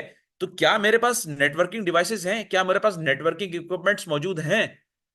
तो हमारा आपका क्वेश्चन होगा यस। अगर मैं आपको कहता हूं जी आपके पास स्विचेस मौजूद हैं, आप स्विचेस मौजूद हैं, आप कंप्यूटर नेटवर्क बना सकते हैं स्विचेस के थ्रू, तो आप बताएंगे, आप क्या बताएंगे? आप बोलेंगे सर देखें स्विच जो है उसके थ्रू हम सिर्फ एक टाइप का नेटवर्क बना सकते हैं, जिसको हम क्या कहते हैं? लैन कहते हैं। क्या कहते हैं? लैन, यानी लोकल एरिया नेटवर्क। तो स्विचेस के थ्रू हम क्या बनाते हैं? Local area network. और राउटर्स के थ्रू क्या बनाते हैं? Sir wide area network. Wide area network. अगर मुझे लोकल एरिया नेटवर्क बनाना है तो मैं स्विचेस को यूज करूंगा, लेकिन अगर मुझे वाइड एरिया नेटवर्क भी बनाना है, वैन के ऊपर भी चाहिए मुझे चीजें, तो फिर मैं राउटर्स भी यूज करूंगा। तो मैं आपका जो सेकंड क्वेश्चन होगा वो ये होगा, जब मैं आपसे कहूं कि आपने कंप्यूटर नेटवर्क स्टैब्लिश करना है या बनाना है, तो आप बोलेंगे सर किस टाइप का कंप्यूटर नेटवर्क बनाना है? मैं बोलूंगा आपसे लोकल एरिया नेटवर्क बनाना है। सही है, ठीक है सर, आप स्विचेस दे दें हमें, हम स्विचेस के थ्रू कंस्ट्रक्ट कर लेंगे कंप्यूटर नेटवर्क। अच्छा, मैं ये कहूंगी नहीं यार, आपने लोकल एरिया नेटवर्क भी बनाना है और आपने वाइड एरिया नेटवर्क भी बनाना है, तो फिर आप बोलेंगे सर तो फिर आप हमें राउटर्स भी दें, क्योंकि जो स्विचेस होते हैं वो सिर्फ और सिर्फ लोकल एरिया नेटवर्क बना सकते हैं, वो वाइड एरिया नेटवर्क नहीं बना सकते। अब सवाल ये है कि सर ये लोकल और वाइड एरिया नेटवर्क क्या है? भाई लोकल एरिया नेटवर्क क्या होता है? लोकल एरिया नेटवर्क और लैन जिसको कहते हैं in short, LAN is a computer network which we set up within the building, within the building, एक within the building, room, home, ये सारी चीजें डेफिनेशन आती हैं किसकी? आपकी लैन की। यानी अगर आपके घर में फर्ज करें आपने चार कंप्यूटर्स आपस में कनेक्ट कर दिए हैं, वाया केबल कनेक्ट कर दिए हैं या वाया स्विचेस कनेक्ट कर दिए हैं, तो वो क्या कहलाएगा? That is called what? LAN कहलाएगा, उसको कहेंगे लोकल एरिया नेटवर्क। या अगर फर्ज करें आपके घर में पीटीसीएल की डिवाइस लगी हुई ना, राउटर लगा हुआ है, आप अगर सारे कंप्यूटर्स को आप उस लोकल राउटर से कनेक्ट करते हैं और वहां से आप आईपी ले रहे होते हैं, तो आप क्या कहलाएंगे? आप लैन पे कहलाएंगे, आप लैन पे बैठे हुए हैं, लोकल एरिया नेटवर्क में बैठे हुए हैं। ठीक है। अच्छा, अगर फर्ज करें आपके घर पे कभी आप लैब में गए होंगे, किसी लैब में काम किया होगा, कंप्यूटर लैब में बैठे हुए होंगे, कभी किसी यूनिवर्सिटी में काम किया होगा, तो वहां पर एक पता है सारे सिस्टम आपस में कनेक्टेड होते हैं, तो वो क्या होता है? वो एक लैन होता है। विद इन द रूम जो सेटअप होता है कंप्यूटर्स का, नेटवर्क का, या कंप्यूटर के नेटवर्क, कंप्यूटर्स जो आपस में कनेक्टेड होते हैं with in the room, with in the building, तो दैट इज कॉल्ड व्हाट? इसको लैन कहा जाता है, लोकल एरिया नेटवर्क। उसकी बाउंड्रीज जो होती हैं वो क्या होती हैं? फिजिकल बाउंड्रीज एक बिल्डिंग तक महदूद होती हैं। तो फिर वाइड एरिया नेटवर्क क्या होता है? सर वाइड एरिया नेटवर्क ये होता है कि आप क्या करते हैं? अच्छा, एक क्वेश्चन चले, एक छोटा सा देख लेते हैं क्वेश्चन। वो ये है कि ये मिस सभा ने कहा है कि अच्छा कि कुछ पोर्ट्स हैं जो कि एक्सटर्नली भी यूज करते हैं, लाइक यूएसबी हैं, बाकी इंटरनली एग्जिस्ट करती हैं, बिल्कुल फिजिकल पोर्ट्स भी होती हैं। तो मैंने इसीलिए कहा कि जो मैंने 0 से लेके 65,535 तक बताई हैं, ये लॉजिकल पोर्ट्स हैं, ये फिजिकल पोर्ट्स नहीं है। फिजिकल पोर्ट्स क्या होती हैं? जो आपके लैपटॉप के अंदर आप यूएसबी की केबल की पोर्ट लगाते हैं, जैसे कि आप अपनी मॉनिटर की पोर्ट लगाते हैं, जैसे आप अपनी चार्जर की पोर्ट होती है आपकी, ये फिजिकल पोर्ट्स कहलाती हैं। मैं इनकी बात नहीं कर रहा, मैं बात कर रहा हूं किसकी? जो लॉजिकल पोर्ट्स हैं, 0 से लेके 65,035 तक। बिल्कुल, पोर्ट्स दो टाइप की हो सकती हैं, फिजिकल भी हो सकती हैं और लॉजिकल भी हो सकती हैं। तो इस वक्त जो हम बात कर रहे हैं वो लॉजिकल पोर्ट्स की बात कर रहे हैं। अच्छा, अब हम आ जाते हैं बैक टू द, अब मैंने ये कहा कि भाई आपने वाइड एरिया नेटवर्क सेटअप करना है, तो वाइड एरिया नेटवर्क सेटअप करने के लिए यानी कि आपने अगर इंटरनेट से बात करनी है, आपने फर्ज करें आपके पास एक सिस्टम है घर पे रखा हुआ, जिसपे आपने क्या किया कि एक एपीआई को कॉल कर रहे हैं घर से बैठ के, लैपटॉप में एक टाइप स्क्रिप्ट का प्रोग्राम बनाया जिसमें कि एपीआई को कॉल कर रहे हैं किसकी? चैट जीपीटी की। चैट जीपीटी के सर्वर तो रखे हुए इंटरनेट पे, तो फिर आपकी रिक्वेस्ट कैसे जाएगी? आपको, इसका मतलब है अपने राउटर को वैन से कनेक्ट करना पड़ेगा। किससे? वैन से, वाइड एरिया नेटवर्क से। अगर आपके पास राउटर नहीं होता, खाली स्विच होता, तो क्या आप ये काम कर सकते थे? क्या आप इंटरनेट को यूज कर सकते थे स्विच के थ्रू? क्या आप वैन को एक्सेस कर सकते थे स्विच के थ्रू? आप वैन को एक्सेस नहीं कर सकते थे स्विच के थ्रू, क्योंकि स्विच का काम क्या है? खाली लोकल एरिया नेटवर्क को आपस में कनेक्ट करना, सिर्फ लोकल एरिया नेटवर्क को। वाइड एरिया नेटवर्क का मतलब, या इसको हम और इसको इंटरनेट भी कहते हैं, वाइड एरिया नेटवर्क को हम इंटरनेट भी कहते हैं, जो जियोग्राफिकली कंप्यूटर्स को आपस में कनेक्ट करता है। Networks of network is called what? Wide area network, या इसको हम कहते हैं networks of networks. Networks of networks या इंटरनेट या geographically connected user, connected computer systems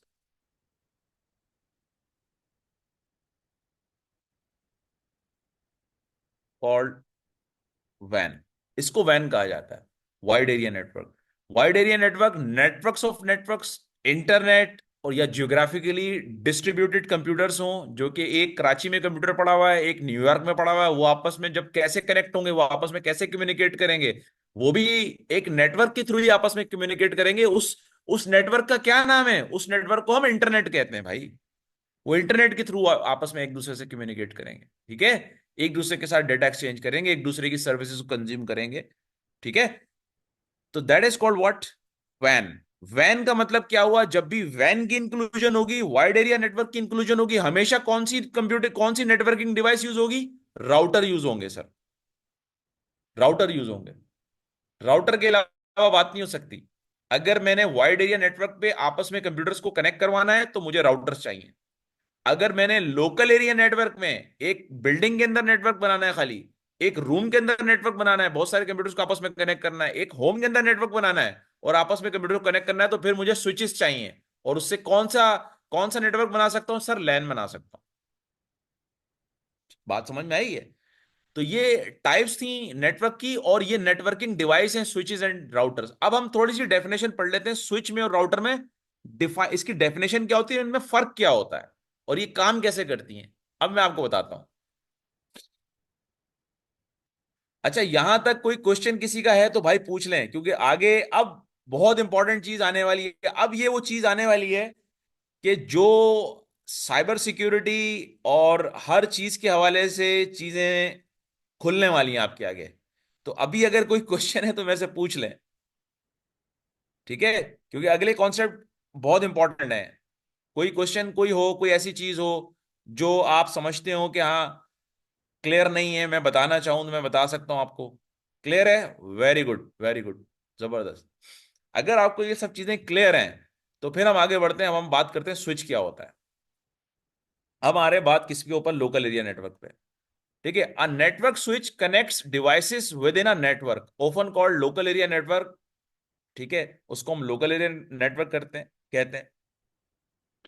ठीक है, unlike a router, a switch only sends data to a single device it is intended for, which may be another switch or router or user computer, not to the networks of multiple devices। ठीक है, कहने का मकसद ये है कि ये देखें, अभी आपके सामने जो मैं बात कह रहा था वही चीज मैं आपको डिस्प्ले भी कर देता हूं, डेमोन्स्ट्रेट कर देता हूं। देखें स्विच क्या होता है,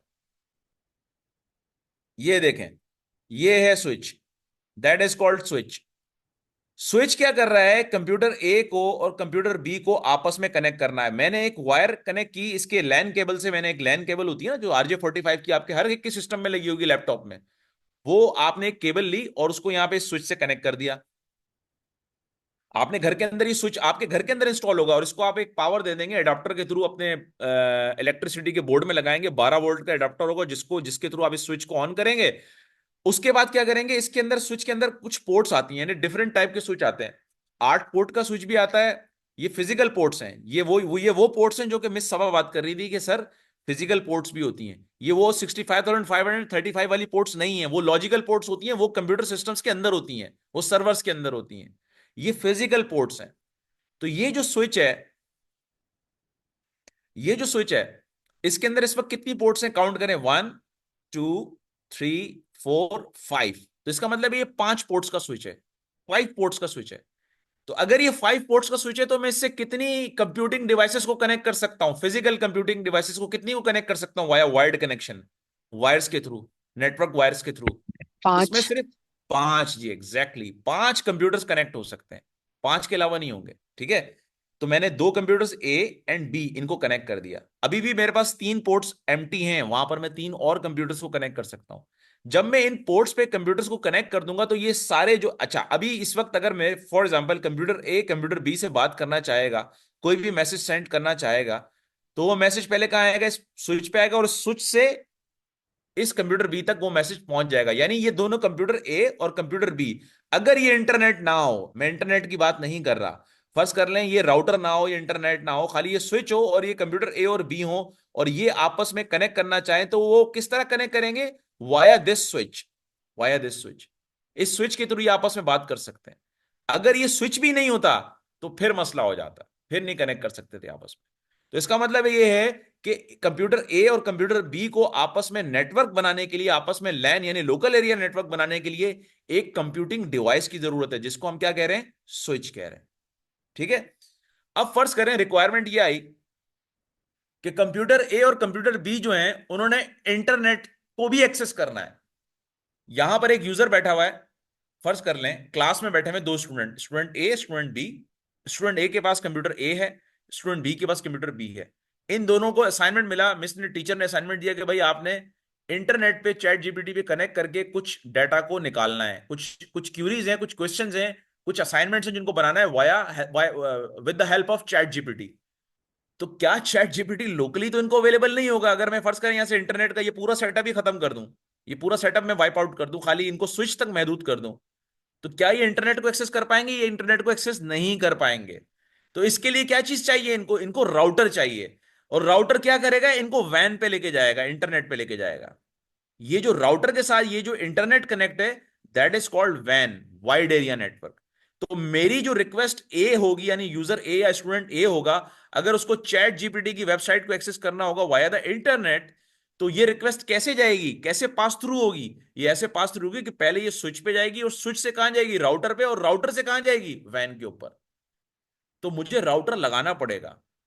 without having router I can not access internet. तो इंटरनेट के लिए, वैन को एक्सेस करने के लिए, वाइड एरिया नेटवर्क को एक्सेस करने के लिए मुझे क्या, कौन सी नेटवर्किंग डिवाइसेस चाहिए होंगी? मुझे राउटर चाहिए होगा सर। अगर राउटर नहीं होगा, मैं इंटरनेट एक्सेस नहीं कर पाऊंगा। ये कॉन्सेप्ट क्लियर हुआ? ये थोड़ा सा आपको समझ आया कि what is the difference between switch and router? Switch सिर्फ और सिर्फ लोकल एरिया नेटवर्क को बनाने के लिए यूज होता है, लोकल एरिया नेटवर्क को फॉर्म करने के लिए यूज होता है। और राउटर जो है वो कब यूज होता है? कि जब आपको वाइड एरिया नेटवर्क को एक्सेस करना हो, इंटरनेट को एक्सेस करना हो, तब आप वाइड एरिया नेटवर्क को यूज करते हो। और उसमें करते क्या है कि आप अपने राउटर को कनेक्ट करवाते हैं अपने स्विच से। तो इसका मतलब ये हुआ कि अगर फर्ज करें कंप्यूटर ए को इंटरनेट पे एक्सेस करना होगा, तो उसकी रिक्वेस्ट कैसे ट्रेवल करेगी? पहले वो स्विच पे जाएगी। स्विच ये अंडरस्टैंड कर लेगा कि ये रिक्वेस्ट मेरे अंडर में नहीं आएगी, ये रिक्वेस्ट राउटर पे भेजनी है, क्योंकि मेरे पास इंटरनेट का एक्सेस नहीं है। इंटरनेट का एक्सेस किसके पास है? राउटर के पास। राउटर के पास जब ये रिक्वेस्ट जाएगी कि जी चैट जीपीटी को एक्सेस करना है, तो वो फिर इस रिक्वेस्ट को इंटरनेट पे सेंड करेगा, और वो डेटा फेच करके राउटर वापस लाएगा, वापस लाके स्विच को देगा, और फिर स्विच इस यूजर ए को देगा ये डेटा। तो ये पूरा ट्रैफिक बनता है इस तरीके से। ठीक है? अगर कोई हैकर इस कंप्यूटर ए का कंप्यूटर ए का अगर कोई हैकर हो, वो इस कंप्यूटर ए का नेटवर्क एक्सेस ब्लॉक करना चाहे, तो मुझे ये बताएं कि वो कहां कहां से ब्लॉक कर सकता है।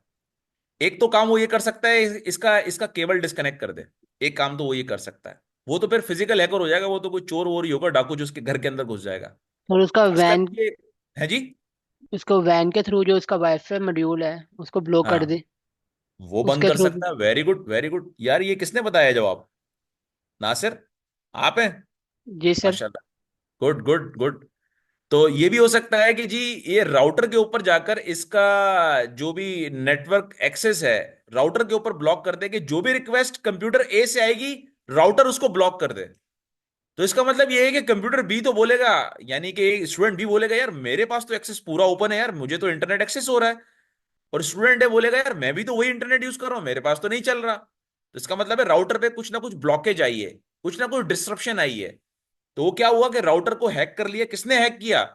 एक हैकर ने। और उसने आकर आपका एक्सेस बंद कर दिया। फर्ज करें वो हैकर, आप एक इथिकल हैकर हैं, आप घर में हैं बैठे हुए लेट से, या आप एक स्कूल के एडमिनिस्ट्रेटर हैं, और आपने अपने स्टूडेंट्स को एक्सेस, उनके एक्सेस राइट्स को रिस्ट्रिक्ट करना है। आपने ये रिस्ट्रिक्ट करना है कि भाई ये मेरे जो दोनों यूजर हैं ना, स्टूडेंट बड़े शार्प यूजर हैं, और ये जब भी मैं इनको असाइनमेंट देता हूं तो असाइनमेंट छोड़ के ये यूट्यूब देखना शुरू हो जाते हैं, तो इनका यूट्यूब ब्लॉक करो।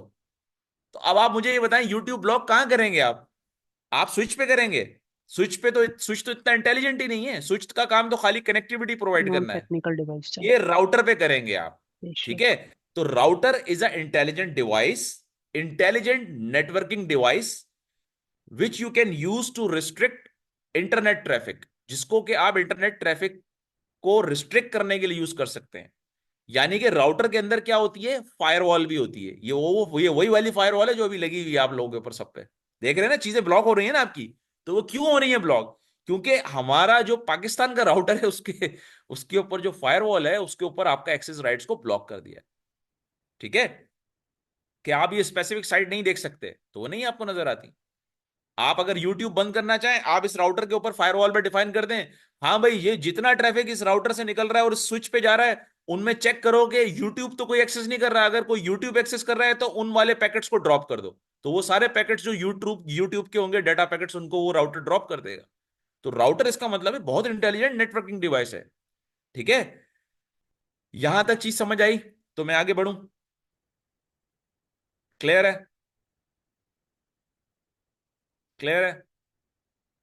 चलें हम आगे बढ़ते हैं। अगर क्लियर है तो फिर हम आगे बढ़ते हैं। जबरदस्त, वेरी गुड। हम आगे बढ़ते हैं। ठीक है, अब बहुत इंटरेस्टिंग चीज होने वाली है।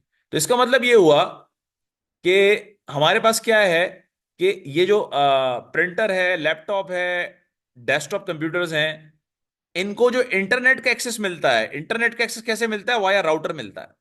वायरलेस राउटर भी हो सकता है, वायर्ड राउटर भी हो सकता है, डिफरेंट टाइप के राउटर्स हो सकता है। इन तमाम डिवाइसेस को अगर इंटरनेट का एक्सेस चाहिए तो वाया राउटर मिलता है। ठीक है। तो ये मैं नेटवर्क टाइप्स आपको बता चुका हूं, दो टाइप की होते हैं, लैन और वैन। अच्छा, अब एक डेफिनेशन थोड़ी सी समझ लें। तो स्विच क्या होता है? Switch is a networking device use to connect various devices within your local area network. ये स्विच कहलाता है। ठीक है। और इसको लेयर टू की डिवाइस भी कहते हैं। ये मैं आपको नेक्स्ट क्लास में बताऊंगा कि ये लेयरिंग या ओएसआई मॉडल क्या होता है, जिसको हम ओपन जो सिस्टम इंटरकनेक्ट ने जो मॉडल बनाया था नेटवर्किंग का, ओएसआई मॉडल, वो क्या होता है ये हम उसमें लेयर्स पढ़ेंगे। तो अभी यही समझ लेंगे, स्विच जो है वो एक ऐसी डिवाइस है, एक ऐसी नेटवर्किंग डिवाइस है जो दूसरे कंप्यूटर्स को, दूसरे चीजों को आपस में कनेक्ट करने के काम आती है। और ये लेयर टू की डिवाइस है जो कि मैक एड्रेसेस के थ्रू कम्युनिकेट करती है। यानी कि आपका जो एड्रेस है, फर्ज करें मैं यहां पर आता हूं, सीएमडी लिखता हूं यहां पर, मैं दिखाता हूं अभी आपको, सॉरी। और यहां पे मैं लिखता हूं आईपी कॉन्फ़िग। आईपी कॉन्फ़िग क्या करेगा? मेरे इस लैपटॉप पे जो भी आईपी की कॉन्फ़िगरेशन है वो मुझे दिखा देगा। ये मुझे इसने मेरे लैपटॉप पे जो मेरा लैन यानी लोकल एरिया नेटवर्क का जो अडाप्टर वायरलेस लगा हुआ है वो दिखाया कि भाई ये डिस्कनेक्टेड है। इस वक्त जो है आपका जो वायरलेस लैन है वो इस आईपी पे कनेक्टेड है। ये मुझे आईपी असाइन हुआ हुआ है लोकल एरिया नेटवर्क का। और ये मेरा, जिसे कहते हैं ना कि मैक एड्रेस, एक मिनट रुके, ये आ गया मेरे पास। ये वाईफाई का अडाप्टर मेरे पास मौजूद है। यानी कि मेरे सिस्टम में जो वाईफाई का वाईफाई डिवाइस लगी हुई है, ये उसका फिजिकल एड्रेस है। इसको मैक एड्रेस भी कहा जाता है, मीडिया एक्सेस कंट्रोल एड्रेस कहा जाता है, या इसको फिजिकल एड्रेस भी कहते हैं। ठीक है। मेरा लॉजिकल एड्रेस क्या है? मेरा लॉजिकल एड्रेस ये आईपी है जो मेरा लॉजिकल एड्रेस है। मेरा फिजिकल एड्रेस क्या है? मेरा फिजिकल एड्रेस ये मैक एड्रेस है। ये किसका एड्रेस है? ये मेरे इस वाईफाई एडाप्टर का एड्रेस है जो कि मेरे लैपटॉप के अंदर लगा हुआ है, फिजिकली लगा हुआ है। ये कार्ड, वाईफाई कार्ड लगा हुआ है मेरे लैपटॉप में। ये उस वाईफाई जो कि इंटेल कॉर्पोरेशन का उन्होंने बनाया है, उसका ये फिजिकल एड्रेस है। ये फिजिकल एड्रेस कौन एलोकेट करता है भाई? ये फिजिकल एड्रेस वो वेंडर एलोकेट करता है जिसने ये कार्ड बनाया है। और इसके ऊपर ये एज अ, जिसे कहते हैं ना कि अपना, ये जो एड्रेस होगा मेरा, ये पूरी दुनिया में यूनिक है। ये और किसी वेंडर का नहीं होगा। इसमें जो पहली जो चार बिट्स होती है ना, A05950, ये वेंडर एड्रेस कहलाता है। यानी कि ये A9A05950 जो है ना, ये इंटेल कॉर्पोरेशन का एड्रेस है। तो इंटेल कॉर्पोरेशन जितनी भी डिवाइसेस बनाएगा, उनके फर्स्ट जो थ्री कॉर्ड्स होंगे, फर्स्ट जो थ्री सिक्स डिजिट्स होंगे, वो यही होंगे, A05950। A05950 जितनी भी इंटेल कॉर्पोरेशन की रैम्स बनेंगी, सीपीयूज बनेंगे, जो भी चीजें इक्विपमेंट्स बनेंगे, उनके अंदर उसका जो फिजिकल एड्रेस होगा वो ये शुरू के तीन क्वाड्स होंगे या सिक्स डिजिट्स होंगे। ठीक है। इसी तरीके से फर्ज करें सिस्को है, या माइक सिस्को है, वो कोई डिवाइस बनाता है। इसी तरह एनवीडिया अगर कोई ग्राफिक्स कार्ड बनाता है, तो एनवीडिया का वेंडर एड्रेस क्या होगा? वो डिफरेंट होगा। तो ये फिजिकल एड्रेस को रीड करने का तरीका होता है। खैर एनीवे, अभी हम बात करते हैं कि ये मैंने आपको क्या दिखाई कि मेरे पास एक अदद वाईफाई यानी कि एक लैन, वायरलेस लैन मौजूद है। वायरलेस लैन ने मुझे क्या दिया? उसका एक फिजिकल एड्रेस है, सॉरी, उसका एक फिजिकल एड्रेस है जो कि ये फिजिकल एड्रेस को मैक एड्रेस भी कहा जाता है। और एक उसका लॉजिकल एड्रेस है जिसको आईपी एड्रेस कहते हैं। ठीक है। आगे चलते हैं। तो स्विच का काम क्या है कि वो आपकी डिवाइसेस को, लोकल एरिया डिवाइसेस को, कनेक्ट्स को, यानी कि कंप्यूटर्स को आपस में एक रूम या विद इन द बिल्डिंग जो है वो क्या कर देता है? आपस में कनेक्ट कर देता है। अगर हम लैन और वैन की बात करें तो हमारे पास कुछ कॉन्सेप्ट आते हैं, आईपी, स्विच, सबनेट। और अगर हम वैन की बात करें या राउटर की बात करें तो उसमें फायरवॉल, डीएमजी और पोर्ट फॉरवर्डिंग और नेटिंग का कॉन्सेप्ट आता है। ठीक है। अब मैं आपको ये एक एक करके एक्सप्लेन करता हूं, बताता हूं ये चीजें हैं क्या। सिंपल सिंपल सी चीजें, कोई ज्यादा परेशान होने की जरूरत नहीं है। पहली तो ये चीज ये समझ लें कि जो भी कंप्यूटर नेटवर्क है ये एक स्विच है। इस स्विच से ये भी कंप्यूटर नेटवर्क, ये भी कंप्यूटर जो है वो अटैच्ड है। इस स्विच से ये भी कंप्यूटर अटैच्ड है। इस स्विच से ये प्रिंटर भी अटैच है। जो भी कंप्यूटर जब किसी स्विच से अटैच होता है तो उसको एक आईपी एड्रेस एलोकेट होता है। हर कंप्यूटिंग डिवाइस का, कोई भी कंप्यूटिंग डिवाइस हो, उसका एक एक अदद आईपी एड्रेस होगा। अगर आप उस कंप्यूटिंग डिवाइस को नेटवर्क के ऊपर एक्सेस करना चाहते हैं तो आप मुझसे क्या पूछेंगे? आप बोलेंगे सर मैं नेटवर्क के ऊपर इस पर्टिकुलर डिवाइस को, इस पर्टिकुलर कंप्यूटर से बात करना चाहता हूं, तो मुझे क्या करना होगा? मैं आपको बताऊंगा भाई आपको उसको एक आईपी एड्रेस देना होगा। IP address nothing but a mailing address, look like आप इसको इस तरह समझ सकते हैं कि ये एक मेलिंग एड्रेस है। मेलिंग एड्रेस क्या होते हैं? आपके घर का एड्रेस होता है ना एक। फर्ज करें ये हमारे पास साहब है, मैं इनको एक लेटर सेंड करना चाहता हूं या मैं इनको एक पार्सल सेंड करना चाहता हूं, तो मैं कैसे सेंड करूंगा? मैं जो टीसीएस वाले होंगे उनको ये बोलूंगा जाकर के, हाँ यार वो शाहब नाम का एक बंदा, उसको ये पार्सल दे दो जाकर। वो मुझे बोलेंगे भाई उसका कोई मेलिंग एड्रेस है कि नहीं है? आप मुझे उसका मेलिंग एड्रेस बताओ क्या है।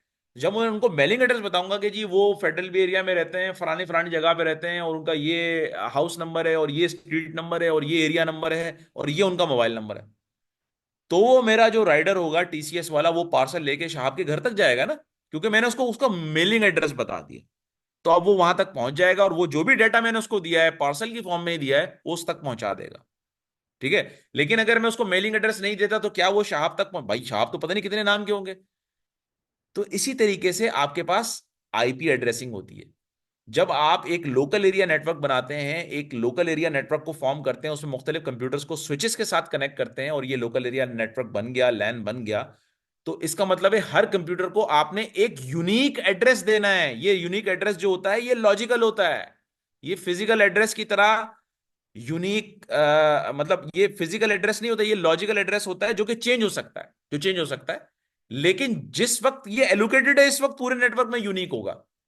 ऐसा नहीं हो सकता कि जैसे फर्ज करें अभी इस वक्त ये दो कंप्यूटर आपके सामने आ रहे हैं, एक का एड्रेस है 192.168.10.20 और दूसरे का एड्रेस है 192.168.25.30। अभी ये नहीं हो सकता कि मैं इस वाले कंप्यूटर को भी एड्रेस क्या असाइन कर दूं 192.168.25.10.10.20 में असाइन नहीं कर सकता इसको।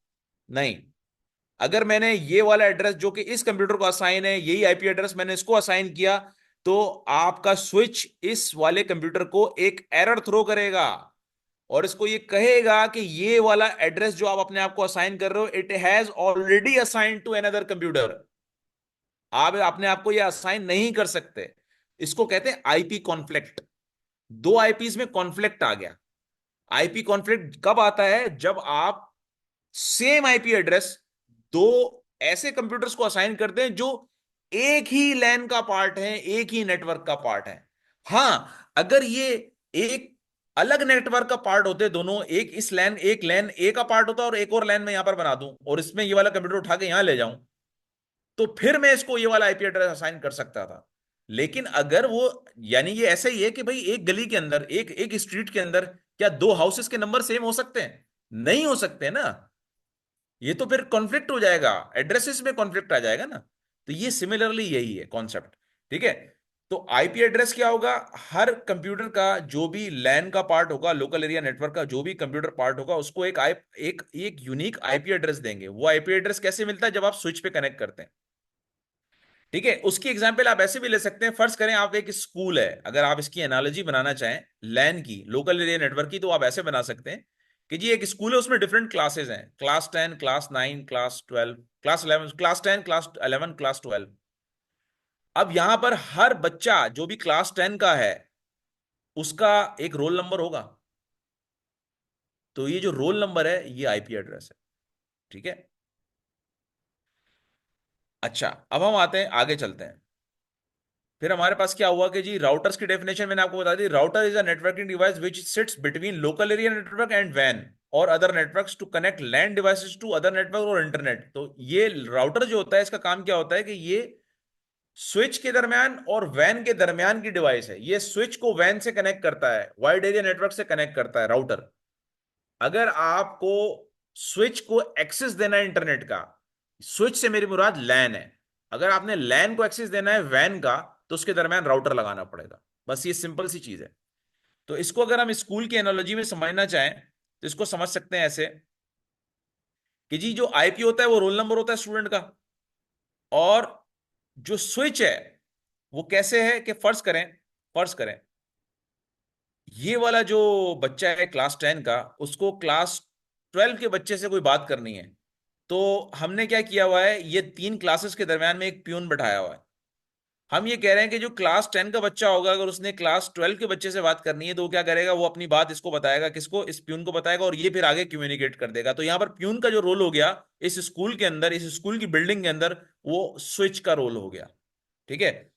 लेकिन अगर फर्ज करें इस स्कूल के बच्चे ने बाहर, ये फर्ज करें ये बीकन हाउस स्कूल है, और यहाँ बाहर कोई केजीएस के स्कूल का बच्चा खड़ा हुआ है।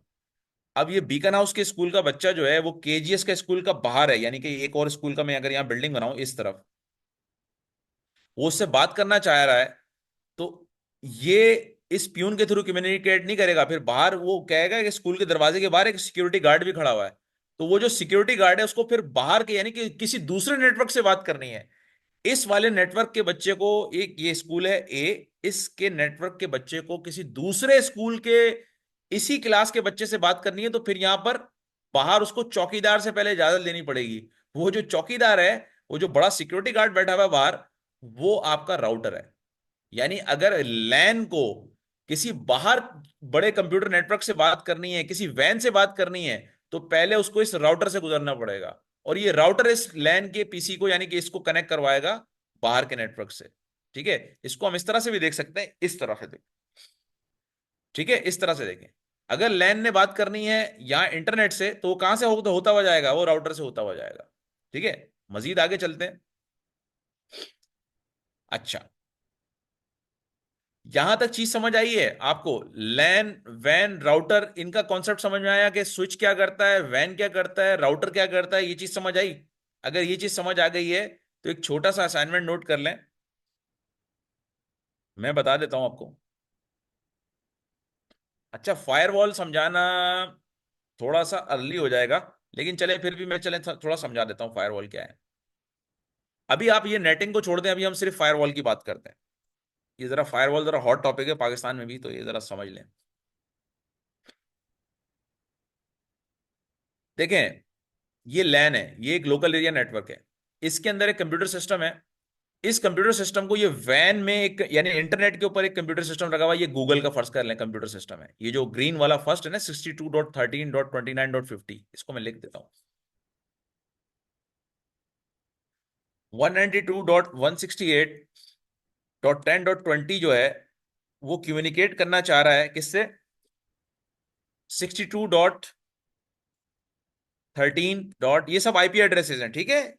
यानी कि जो भी कंप्यूटर डिवाइस होगी, जो भी नेटवर्क के ऊपर होगी, चाहे वो वैन के ऊपर हो चाहे वो लैन के ऊपर हो, उसको क्या चाहिए? एक आईपी एड्रेस चाहिए, मेलिंग एड्रेस चाहिए आपस में कम्युनिकेट करने के। अब ये पहली जो डिवाइस है ये है लैन के ऊपर, दूसरी डिवाइस है वैन के ऊपर। ठीक है। इनके दरमियान क्या लगा हुआ होगा? राउटर। सिंपल बात है यार, इसमें परेशान होने की जरूरत ही नहीं है। इसका मतलब ये है कि ये जो मैं इक्वेशन बना रहा हूं भाई, इस इक्वेशन में ये आपस में कम्युनिकेट कर सकते हैं, लेकिन करेंगे कैसे? वाया राउटर करेंगे।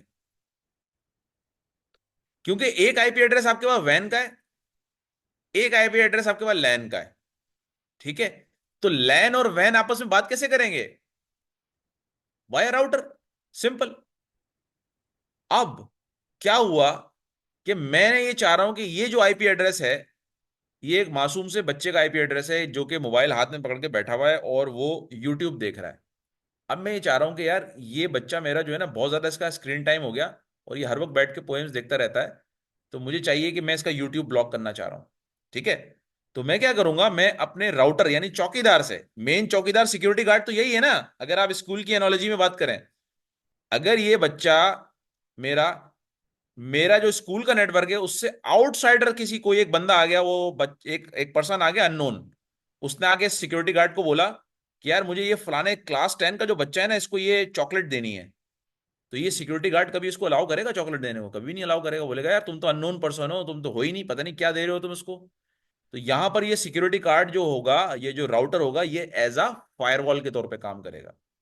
यहां पर मैं एक रूल डिफाइन करूंगा राउटर के ऊपर, फायरवॉल के ऊपर, कि जब भी इस आईपी एड्रेस से कोई यूट्यूब की रिक्वेस्ट करे और यूट्यूब की रिक्वेस्ट कहां से आएगी? ये यूट्यूब का सर्वर है। फर्ज कर लें ये वाला जो वैन का सिस्टम है ये एक यूट्यूब का सर्वर है। इसको मैं कह देता हूं यूट्यूब का सर्वर है, यूट्यूब सर्वर। ये एक यूट्यूब का सर्वर है। जब भी कोई बच्चा यूट्यूब की रिक्वेस्ट करेगा तो ये राउटर क्या करेगा? इस रिक्वेस्ट को फिल्टर करेगा। यहां पर इसका काम क्या होगा? फिल्ट्रेशन। फिल्टर करेगा, फिल्टर करेगा, और फिल्टर करने के बाद जो भी नेटवर्क एडमिनिस्ट्रेटर होगा, जो भी पर्सन्स होंगे, जो भी हमारे चौकीदार होंगे, हमने उनको ये इंस्ट्रक्शन दे दी है, हमने ये रूल बना दिया अपने स्कूल के अंदर कि कोई बच्चा भी यूट्यूब एक्सेस नहीं कर सकता। तो वो क्या कर देंगे? इस रिक्वेस्ट को ब्लॉक कर देंगे। और उनके पास, इन बच्चों के पास मैसेज क्या आएगा? Your request has been block, please contact with your administrator. इस तरह के मैसेजेस आते हैं ना। तो आप क्या करेंगे? अपने एडमिनिस्ट्रेटर से कॉल करेंगे, टीचर को बोलेंगे टीचर ये तो मेरा यूट्यूब ब्लॉक होगा। तो टीचर बोलेंगे सही ब्लॉक हुआ हुआ है तुम्हारा, तुम सारा दिन बैठ के पोएम देखते रहते हो भाई, यूट्यूब देखते रहते हो, तो तुम्हारा तो चलना ही नहीं चाहिए नेट। सही है। तो ये है किसका कॉन्सेप्ट आपके पास? राउटर का। और राउटर के पास, राउटर की चार कोर फंक्शन होते हैं। राउटर के there are four core functions of router. Four core functions of router. चार कोर फंक्शन क्या होते हैं राउटर के? नंबर वन, पहला मैंने आपको बता दिया है, फायरवॉल का काम करता है। चौकीदार है ना आपको, नहीं वो जो भी वैन की ट्रैफिक होगी वो इस राउटर से आ रही है, इस राउटर पे मैं ब्लॉक कर दूं तो ये ब्लॉक हो जाएगा। अब ये हो सकता है इस राउटर के ऊपर भी एक राउटर हो जो सबसे बड़ा राउटर हो, वहां से अगर ब्लॉक हो गया तो इस राउटर का भी एक्सेस बंद हो जाएगा। ठीक है। खैर एनीवे, फायरवॉल, एक राउटर का काम क्या होता है? Core function number one firewall का काम करता है। नंबर टू क्या काम करता है? नेटिंग करता है, नेटवर्क एड्रेस ट्रांसलेशन करता है। मैं भी बताता हूं ये सब चीजें क्या होती हैं।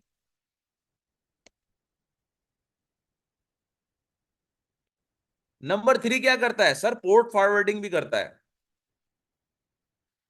पोर्ट फॉरवर्डिंग भी करता है। नंबर चार क्या करता है ये काम? ये डीएमजी भी फॉर्म करता है, डीमिलिटराइज जोन।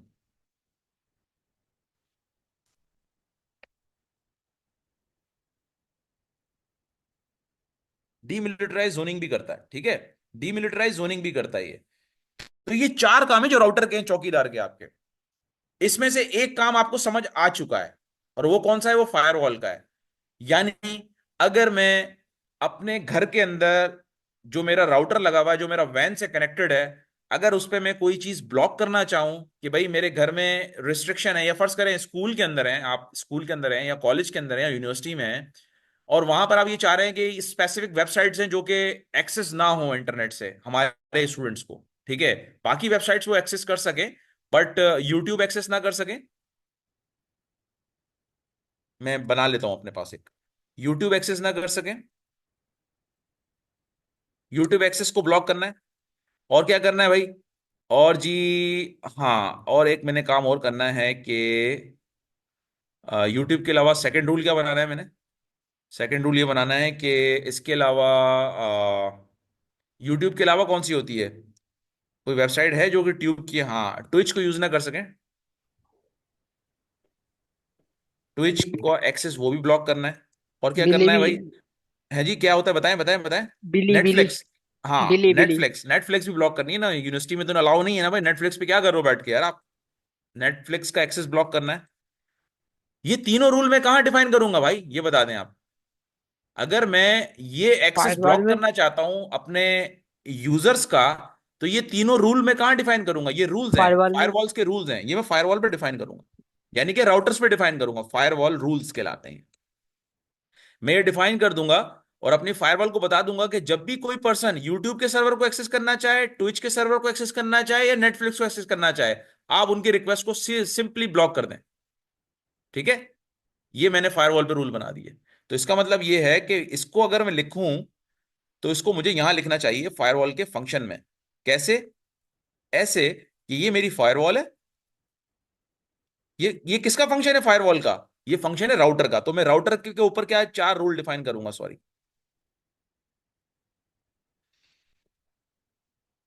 पहला करूंगा यूट्यूब एक्सेस ब्लॉक, दूसरा रूल करूंगा ट्विच एक्सेस ब्लॉक, तीसरा कर दूंगा मैं नेटफ्लिक्स एक्सेस ब्लॉक। ये मैंने ब्लॉक कर दिया। जैसे ही मैंने फायरवॉल पे ये तीन रूल लगाए कि ये एक्सेस ब्लॉक करना, तो जो मेरा चौकीदार है, जो मेरा गेट कीपर है, जो मेरा गेटवे है, ये बैठा हुआ, ये मेरा गेटवे बैठा हुआ है ना, मेरा चौकीदार बैठा हुआ है भाई। ये मेरे पास जितना भी इंटरनेट का ट्रैफिक है ये इससे होता हुआ आ रहा है। जब मैं इसके ऊपर एक इसका कोर फंक्शन राउटर का क्या है कि ये फायरवॉल के तौर पे भी काम करता है। जब मैं ये डिफाइन कर दूंगा चार रूल, तीन रूल, तो ये जो पर्सन है इसको कभी भी यूट्यूब, ट्विच और नेटफ्लिक्स का एक्सेस मिलेगा? कभी भी नहीं मिलेगा। ठीक है, अनटिल एंड अनलेस, जब तक कि मैं राउटर पे दोबारा अलाउ ना कर दूं ये एक्सेस। अब फर्ज करें मेरे को रहम आ गया उन पर, मैंने बोला यार चलो ठीक है, तुम ये करो कि जो यूनिवर्सिटी आवर्स हैं, स्कूल आवर्स हैं, उसके अंदर सॉरी, हाँ क्लास आवर्स में ना देखना, क्लास आवर्स में ना देखो। क्लास आवर्स में इनको, क्लास आवर्स मेरे हैं जनाब 10 to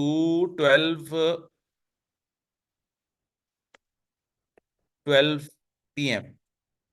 इस टाइमिंग के दौरान तो ये ब्लॉक रहे। लेकिन अगर जब क्लास खत्म हो जाए, हाँ यार इंटरवेल हो जाए, थोड़ा सा चलो भाई आप दे दो उनको एंटरटेन करने के लिए, तो इंटरटेनमेंट आवर्स में देख लो आप। तो ये मैंने रूल इंटरटेनमेंट आवर का भी बना दिया है फायरवॉल पे ही अपने। मैंने ये कहा कि चलो यार थोड़े बिल्कुल ही इनका ऐसा नहीं करो ना, सब चीजें ब्लॉक कर दें। तो एंटरटेनमेंट आवर आपके स्टार्ट होंगे 2 PM से 2 3 PM।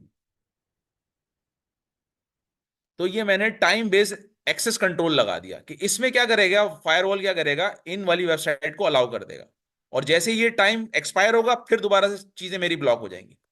ठीक है, तो ये हमें एक्सेस कंट्रोल्स लगाने पड़ते हैं। ठीक है, मुख्तलिफ चीजों को यहां पर मैं क्या कर दूंगा, इन इन इन आवर्स में अलाउ एक्सेस, तो यहां पर मैं क्या कर दूंगा एक्सेस अलाउ, यहां पे भी क्या कर दूंगा एक्सेस अलाउ, ये रूल बना दूंगा। तो ये चीज समझ आई आपको? तो आज यहीं तक रखते हैं कि फायरवॉल तक हम आ गए हैं। हमने क्या क्या चीजें डिस्कस कर ली हैं, मैं फिर से बता देता हूं। हमने कंप्यूटर नेटवर्क्स को डिस्कस किया। हमने कंप्यूटर नेटवर्क्स के अंदर बताया है कि जी दो कंप्यूटर्स आपस में कैसे कम्युनिकेट करते हैं डेटा को एक्सचेंज करने के लिए। उनके दरमियान या तो केबल्स का नेटवर्क होना चाहिए, या वायरलेस नेटवर्क होना चाहिए, या फिर जो है कोई वाईफाई का नेटवर्क होना चाहिए। ठीक है, और वो दो टाइप के नेटवर्क बना सकते हैं आप। कंप्यूटर नेटवर्क्स दो टाइप के हो सकते हैं, लैन हो सकते हैं और वैन हो सकते हैं। लैन का मतलब ये है कि भाई एक रूम में और विद इन द होम होगा, विद इन द बिल्डिंग होगा, और वो स्विचेस के थ्रू कनेक्टेड होगा सिर्फ, बस। दैट इज कॉल्ड लैन। फिर एक आप एक और टाइप का नेटवर्क क्रिएट कर सकते हैं, उसको वैन कहते हैं, वाइड एरिया नेटवर्क, कि जिसके अंदर आप क्या करते हैं इंटरनेट को एक्सेस करते हैं, जिसके थ्रू जिसको हम नेटवर्क्स ऑफ नेटवर्क कहते हैं, जिसमें दो कंप्यूटर सिस्टम जियोग्राफिकली डिस्पर्स्ड होते हैं और जियोग्राफिकली डिस्ट्रीब्यूटेड होते हैं, और वो आपस में इंफॉर्मेशन को एक्सचेंज करते हैं। जस्ट लाइक अगर आप चैट जीपीटी के सर्वर को एक्सेस करते हैं, चैट जीपीटी की एप्लीकेशन को एक्सेस करते हैं, तो ये वैन कम्युनिकेशन कहलाएगी, ये लैन कम्युनिकेशन नहीं है। क्योंकि चैट जीपीटी का सर्वर आपके घर में मौजूद नहीं है भाई, वो तो बाहर इंटरनेट पे रखा हुआ है। ठीक है, तो ये वैन कम्युनिकेशन कहलाएगी। ठीक है, इसी तरीके से मैंने ये बताया कि कंप्यूटर नेटवर्किंग डिवाइसेस हैं, जो मॉडर्न कंप्यूटर नेटवर्किंग डिवाइसेस हैं, वो दो टाइप की डिवाइसेस हैं नेटवर्किंग की, जिसको हम स्विचेस कहते हैं और routers. Switches use for LAN networks, routers use for वैन नेटवर्क्स कम्युनिकेशन। फिर हमने ये डिस्कस किया कि जी जो राउटर्स होते हैं, फिर हमने ये देखा कि आईपी एड्रेस, हाँ जितने भी कंप्यूटर नेटवर्क्स हैं उनके अंदर जो भी कंप्यूटिंग डिवाइसेस उन नेटवर्क से अटैच्ड होती हैं, उनको एक आईपी एड्रेस मिलता है, एक लॉजिकल एड्रेस मिलता है, जो कि एक मेलिंग एड्रेस कहलाता है। ठीक है, इस तरह से मैंने बताया था आपको कि ये आईपी एड्रेस मिलता है। आईपी एड्रेस क्या होता है? ये एक लॉजिकल एड्रेस होता है। ठीक है, राउटर जितनी भी कम्युनिकेशन करता है वो आईपी एड्रेस पे करता है, फिर याद रखिएगा, राउटर जितनी भी कम्युनिकेशन करता है वो आईपी एड्रेस पे करता है। स्विच जितनी भी कम्युनिकेशन करता है वो फिजिकल एड्रेस पे करता है या मैक एड्रेस पे करता है। फिजिकल एड्रेस मैंने आपको ये बताया कि अगर आप आईपी कॉन्फ़िग ऑल जाकर लिखेंगे अपने सिस्टम में, तो आपको लोकल लैन अडाप्टर का एक आपको बताएगा ये फिजिकल एड्रेस, ये रहा फिजिकल एड्रेस, इसी को मैक एड्रेस भी कहा जाता है। स्विच जितनी कम्युनिकेशन करता है डिवाइसेस से वो फिजिकल एड्रेस पे करता है, लेकिन राउटर जितनी भी कम्युनिकेशन करता है डिवाइसेस से वो आईपी एड्रेस पे करता है। ठीक है, आईपी एड्रेस लॉजिकल होता है, फिजिकल एड्रेस परमानेंट होता है। आईपी एड्रेस जो है वो चेंज हो सकता है, लेकिन फिजिकल एड्रेस चेंज नहीं होगा।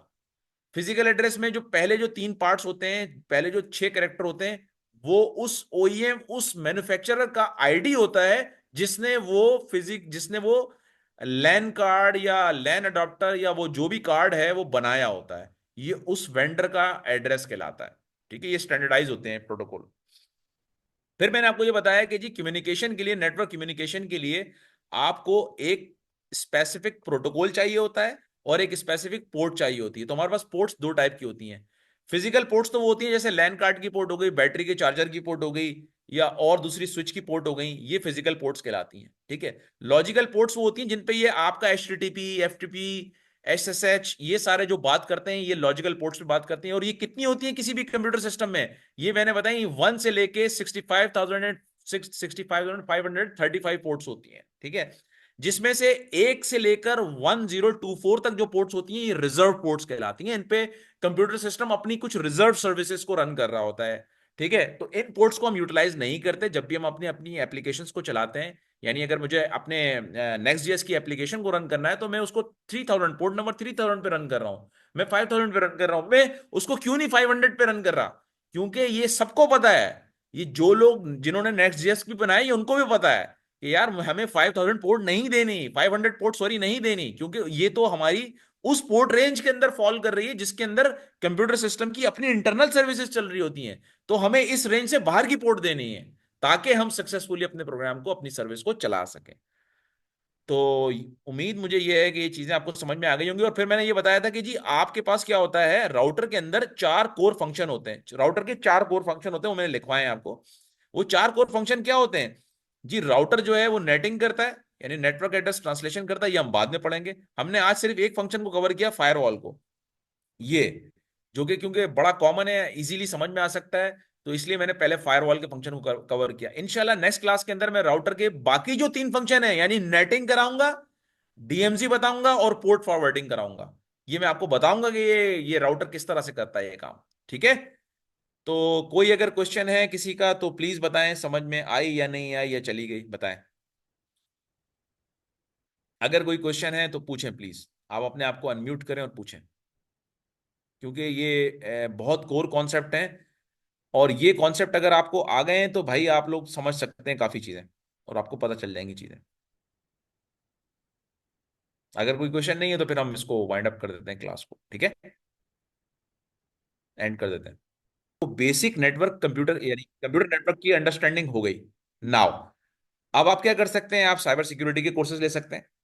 और मैं आपको दिखाऊंगा भी करके, जैसे कि हम YouTube पे कोई भी साइबर सिक्योरिटी का कोर्स में आपको बताऊंगा, कोई भी हो, वो वेस्ट के हों टीचर या कहीं के भी हों, आपको चीजें समझ में आना शुरू हो, क्योंकि यही टर्मिनोलॉजी यूज होती है। उस वक्त आप परेशान होते हैं, बोलते हैं यार ये क्या बातें हो रही हैं, हमें तो समझ ही नहीं आ रही, ये क्या होती है पोर्ट, और ये क्या होता है फायरवॉल का एक्सेस, और ये राउटर क्या काम कर रहा होता है, ये स्विच क्या काम कर रहा होता है। तो इनशाला अगली क्लास के अंदर हमारे 2 टॉपिक होंगे। OSI मॉडल, जो कि कोई भी कंप्यूटर नेटवर्क की क्लास हो उसमें ये चीज़ ज़रूर पढ़ाई जाती है कि OSI मॉडल क्या होता है। कोई भी कंप्यूटर नेटवर्क की बुक आप उठा के देख लें, कोई भी कंप्यूटर नेटवर्क सिक्योरिटी की बुक उठा के देख लें, कोई भी साइबर सिक्योरिटी की बुक उठा के देख लें, जो पहला चैप्टर होगा वो स्टार्ट होगा OSI मॉडल से। नेटवर्क OSI मॉडल क्या होता है, ये इंशाल्लाह हम अगली क्लास में करेंगे।